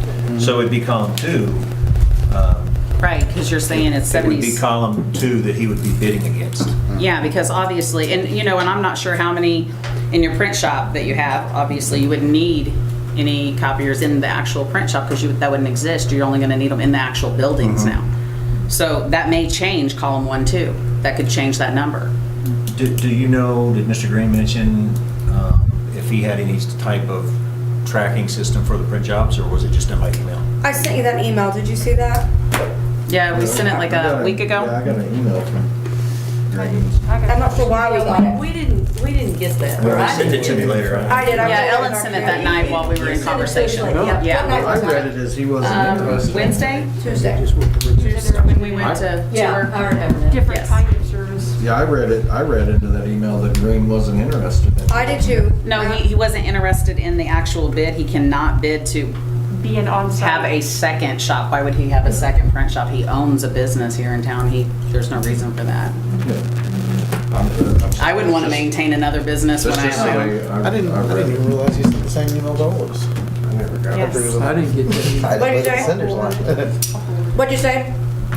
Oh, you said I didn't look at the sender's line. I didn't realize he'd sent it to all of us when I I didn't pulled it get back one. up to read it again. Here it is. I don't know why I got it, and I can't find it now, so I'm gonna act like I didn't. I'm sending. You I was gonna say, I'm. Did I add you on that? Okay. Yep. Mhm. You can't offer what we get. Yeah, so what I'm hearing is that it would be nice to have more of an apples-to-apples comparison for Green, or a little bit more follow-up information. Looks like Brian was already leading the way in getting some follow-up information. Brian's Yes, ma'am, I'm listening to you. Lead the way, I'll follow. Oh, you don't need to send it to me. It I sounds- multitask pretty, no, I was sending it to Harry. Okay, yeah, it sounds like, Send it to Carol H. at Mobility. Do you have a copy of it? yeah, it sounds like we need to capitalize on that. Will he go with a 5-year contract? I think that he would do whatever we needed. I just think that we should just ask all of our questions. One, I would like to know that he can take the orders online to meet the teachers and the building administration's needs. You know, we need to ask some detailed questions. If he is able to do those things, then we would certainly look for a solid bid for that column too. And He did a maybe lot, even- he did printing for me while I was at school. so. And I've had always great work with him, great business. And it's important to show support to local businesses. We can table. I don't know what's. But the When do RFP, these is the RFP bids done? expire? That's what I was thinking. Well, it actually just, July 1, it expires. Our lease. The lease will end then too. When's it? Why is everything? We won't have any We can't problem be waiting till separating them last out, though. We could approve the copiers tonight and then move on to number 2. No, if we're gonna. No, they're gonna want us to, I mean, No, their they'll- bid is this entirety. Yeah, they'll They might change. wanna have The it price will different bid. change. Separate it out then. The And it'll price- go up. Yeah, If we don't take this entire bid, it will go up. Yeah.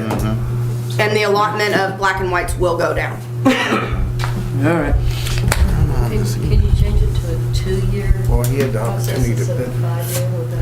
Yeah, it seemed like it was, this was the one that was priced out at different years. You can't I do thought that. there was. I don't know. No, that was the, This one? We lease printer, I mean, most. This seemed like it did lock the, it locked. I mean, yeah, ours are 5. We don't have a choice but to do it. yeah, This this is, was the recurring cost for 5 years. Correct, Not correct. inflationary. It didn't have plus 5% or No. 3%. If we go with it, it's 5 years. Have a cracker. Oh, I'm good, thank you. I can't, if I'm hungry, you'll lose me.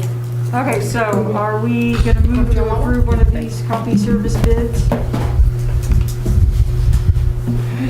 It has to come from one of y'all. Not? I'll make a motion. Except the, which one? The Rico, that Rico one? Yeah. Is there a second? I'll second. All right. All those in favor? Aye. Aye. All those opposed? Aye. Aye. Yep. Did we tie? No, it No, passed. Pat failed. Passed 4-3. It's gonna cost us money. Failed? No, it passed, it passed. Oh, passed, That's okay. good. So, can I ask something? Too late. In Now. the future, Oh, that. in the future, can we get information like this Earlier. Gotta earlier have than a it. day Yeah. before? Gotta have it, absolutely, no questions. yeah, sorry. We I need know, to have I this mean, kind of this year's information an much oddity. sooner. That's I about understand 30 or that. It was really difficult. It took a while for me, with the way the whole COVID thing was winding down, trying to work with Rico to get us to this process. There's no excuse for them or me, but it was a part of the picture. COVID's been a part of my picture for the last 3 or 4 months. Sure. Okay, so let's move on to, if you don't mind. Yeah. Okay, so let's move on to the approval of the thermal camera bids. Now, it's my understanding, right, that we were going to nix this because the CDC no longer recommended it? So what I've done, because I wasn't sure where you wanted to land on this, was check with the bid that we had to see if that price would be good through the July meeting, and that price is good through the July meeting, so I was gonna recommend you just table this for a month and we And what's see. the price? The thermal, 13,000? the thermal bid was, 12.5 per camera. Yeah, 12.5 per camera, so it actually came to closer to 40,000. yes, 37. something like that, 37. You know what, that's not bad for thermal cameras. But do we need it? We don't need them. And we don't. Now, and I know where they're going with this, because some businesses has thermal cameras. People come in, you stop here, they're hitting you with the thermal. I mean, they still work. That's what it's all about. Got work on Dad doesn't We're say. probably not gonna need that. No. I move we table. Second. All those in favor? Aye. Any opposed? All right, so let's talk about securely. Okay, and I apologize that wasn't on there, since the information that I had gotten from them. How about that video? We were supposed to be receiving a video about securely. Well, remember, it was a PowerPoint, instead of PowerPoint with his narration, and I just call it a video. Have a good night. Okay, hold on. But then I never received it. So It was a PowerPoint that went along with them displaying it. They showed it to Dr. Mayer, Dr. T. And so it was their PowerPoint that they narrated as they talked to them about it. So That's my understanding, right? But then we were told. Narration. But then we were told we would get it. And we didn't. And he will, if we want, I'm sorry, we got our mix up here securely. He, That's fine. Let's have the. I I've got some bullet points. Yeah. Yeah, I looked at it too. My opinion is it's very good. I was gonna say, give us the basics So, of it. Aaron asked me about other companies. We looked at Bark, which was another product similar that does mobile device, but they didn't have it, they weren't as, we would have to, it would not satisfy it wasn't as good as our current online filter. We would have had to do something else to enhance. They're filtering for what so with Securely, when we compared it across the board, Securely's product feature was higher than what we currently have. Plus it added some other features for safety, for cyberbullying, and the content filtering was better than the content filtering we had. When we compared the other, so when I checked with several bigger school systems, they're kind of between these two, Securely and Bark. And some people that are using Bark, it seemed like they were just using it for their mobile devices. They weren't using it for their on-site filtering like we were looking at doing. So if we bring this on board, we will get the flexibility of doing mobile devices off campus for student and teacher. We will also bring the filtering, we will replace the current filtering that we're doing on campus. And that annual cost was the $3,000 cost. So You said $3,000 cost, I'm sorry. $3,000 is our current cost from FortiGate for it's kind of a combination filtering and cybersecurity. And it does not cover anything off campus. Nothing off campus. And so when everything started accelerating here this spring, we didn't have, this was one of those things that we were probably in an ideal world as we moved in this coming school year, we were moving towards more mobile devices and increasing that and then work out a solution. So as this thing kind of crashed down on us, it's like, this could happen, this could be real when we start up school and we had nothing. And so that's why the push came late in the summer to say, okay, we're going to figure out, or late in the spring, what are we going to do for mobile devices? So on to the substance of it, Ellen, you looked at some of the details. I mean, I like it. I think that when we start looking at the cyber part of it, sorry, You're good. When we start looking at the cyber part of it and keeping the business safe, and when I say business, I'm talking school district, I think it's exceptional. And then when you start looking at where we think and where the United States is projecting our mental health to be, I think it's exceptional. And so if it's able to track clear down to, if somebody makes a statement that would tend to lead towards suicide, it will trigger that. Right. If there's bullying and things like that could lead someone else to suicide, it triggers that. If there's an opportunity for somebody to be on an inappropriate site, it immediately locks it down and it triggers. So I really think that, and I talked to Dr. May about this personally, looking at something for a business, not even educationally. I think this is a very good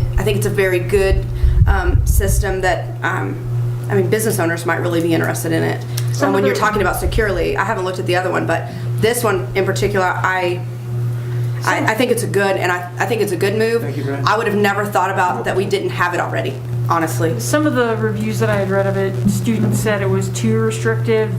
Teachers had problems accessing this side or that side. So we have to be careful with, pass this along if we're going to do Securely. We do need to be careful about what we're whitelisting and blacklisting. I was going to say that, from what I understand when I was looking at it, is adjustable by our tech guys on site. So we'll just have to have that contact. We need to be sensitive to it so the teachers aren't. I also like the fact that with our current system, kids are able to download a non-filter that was able to delete our filter. And it seems that they have done a study and have less opportunity for those non-filters to be accessible to the kids. And so that I also like as well. Oh yeah, you learn things when you evaluate your child's phone, I'm not gonna lie. It's true. And so I think this is a very good option in terms of safety and responsibility on the programs. Cybersecurity team that I had done some copywriting for, I asked them about this, and they were so on Securely, a serviceable option. One of them mentioned GoGuardian as well. I mean, there are just so many options out there that I wanted to know how many we had really looked into. It seems like Securely is our only option, but I know there are so many others out there. But Ellen, if you feel pretty good about it. I think that, I mean, if we're comfortable that several other districts are using this, I'm in a good keen position to say, why reinvent the wheel? If we know it's working, and it's compatible for other districts, then I think it's a good option for us. That's a good point. What's the contract bid? What's the year? You have a choice. Yeah. That's right, this is the one with the choice. This is the one with the choice. And it's significantly different, I mean, $5,000-ish. Go ahead. When I Googled some stuff on it, Google, it works really well with Dojo and Google. Okay. The relationship between the two is right there, so. Then that's important. And that happens to be the two. Yeah, I was gonna say, there seems to be synergy with those Okay, that's groups, true. so, and it seems to work Okay. age-wise. Like, it'll work for our kindergarten students as well as our seniors, Alright. you know, in those aspects. The bullying detail in the mail detection was what several schools noted to me, was it was just, wow. Yeah, I was gonna say that as long as they're using Gmail. school devices or school Yes. communication, then it. And that's what we're trying to protect is our device, and our program of choice is Gmail and G Suite, and so we're here to protect our students, but also our device and our mail protocol, so. All right. Anyone want to make a motion? Make a motion that we, well, wait a second. We need to We know also what have bids are. multiple years on that, don't we? We need Yeah, to it's know one year, the money it's, first. it's, Years. 1 year, 3 year, and 5 years. 1 year, 3 year, and 5. I was gonna say, what was the money on those? I forgot about that. 28,775, 25,9, and 23,25. Yeah, that's the number if you want to make a motion. Sure, where you want to go. What did you say those were, Ellen? So 5 years. 28,775, 25,9, and 23,25. I think that if you hit the middle of the road with something like this, Yeah, I think you're in a good position, just because it changes so much, and we don't know what technology's going to do in 5 years. This might be a moot point, and while we know that they're going to grow with the ever changing, our technology might in the district maybe take an exceptional leap, and then this doesn't meet our needs anymore, and we need to readjust that. And let's pray that within 3 years our technology takes an astronomical leap of improvement, and then we need a different setup. One thing that the experts I talked to said in Securely's favor was that it is particularly good for one-to-one. Yeah. So should we ever reach that, that would be good. And CARES money, this is eligible for CARES money. Oh, great idea. And Okay. we don't know how long CARES money's going to last, so I think So we can use I think it. that's a good idea to Yeah. go in the middle of 3 years. I make a motion that we go with the 3-year Versus 5. contract at 25,9 annually. Is there a second? I'll second that. And then was there more Well, discussion? I was just gonna say, that's based on 2,500. They're going to lock that price in. They're going to take our number as 2,500 for our student count, and that's going to be the price. Yeah. He told me that he was locking this price for whichever one, if we wanted to do one of them, and whatever, that's the price he was going to use for that period of time. That's 2,500 students. We also do the 500 faculty. They base it, yes, it does include our faculty. Well, Okay. faculty and staff. But they, Well, that's why I was just making. but they're Yeah. charging, 450 employees, 500, I'm just saying. 325. but their fee structure is based on our total number of students. That's not how many licenses we'll have. It will cover all devices, on campus and off, but they use our student count as how they charge us. And that's how he's able to lock. So that's what it is. He's seen that we are pretty secure, about 2,500 students over the last 10 years, so that's why he used that as a. So when we're looking at 2,500 students, I just want to ask this question. How far off of one-to-one are we in that 2,500 mark? How many? Are you talking about device-wise? Uh-huh. Total device, well, if you counted all student and teacher device, we're closing in pretty quickly. We're close to that. We're close to No, one-to-one? not take-home devices. Not take-home devices. If you're talking about total devices. I want to know total devices. That was something that we got hammered on publicly Right. about devices. Yeah, and all I can say is that we've increased and particularly in the mobile device area, by over 1,000 machines. So is that a number you guys can get us? That's just what I was gonna say. Pretty please? We need to have that number in the July Right. meeting. Is that possible? To know how So many the- devices? so- 2,400 devices. Yeah, but so the thing that we, But then we turn that to desktops versus mobile. Excuse me. yeah, no, the thing you have to be ready for, that, to say that, a lot of people use that, they toss that out there freely, 1-to-1. But we have to be able to manage and sustain that volume of mobile device machines, so. I understand that, I just want to know how many we Yeah, have. yeah. So I'll could you get get that for us I will. at some point, Yeah, please? you bet. Okay. And could it be broken down into how many can be given?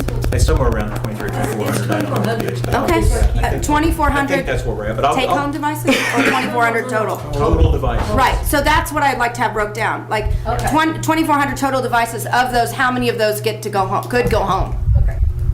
And I don't need it today, I just, Right, are you saying that, are you, so the number of all student machines that happen to be mobile, correct.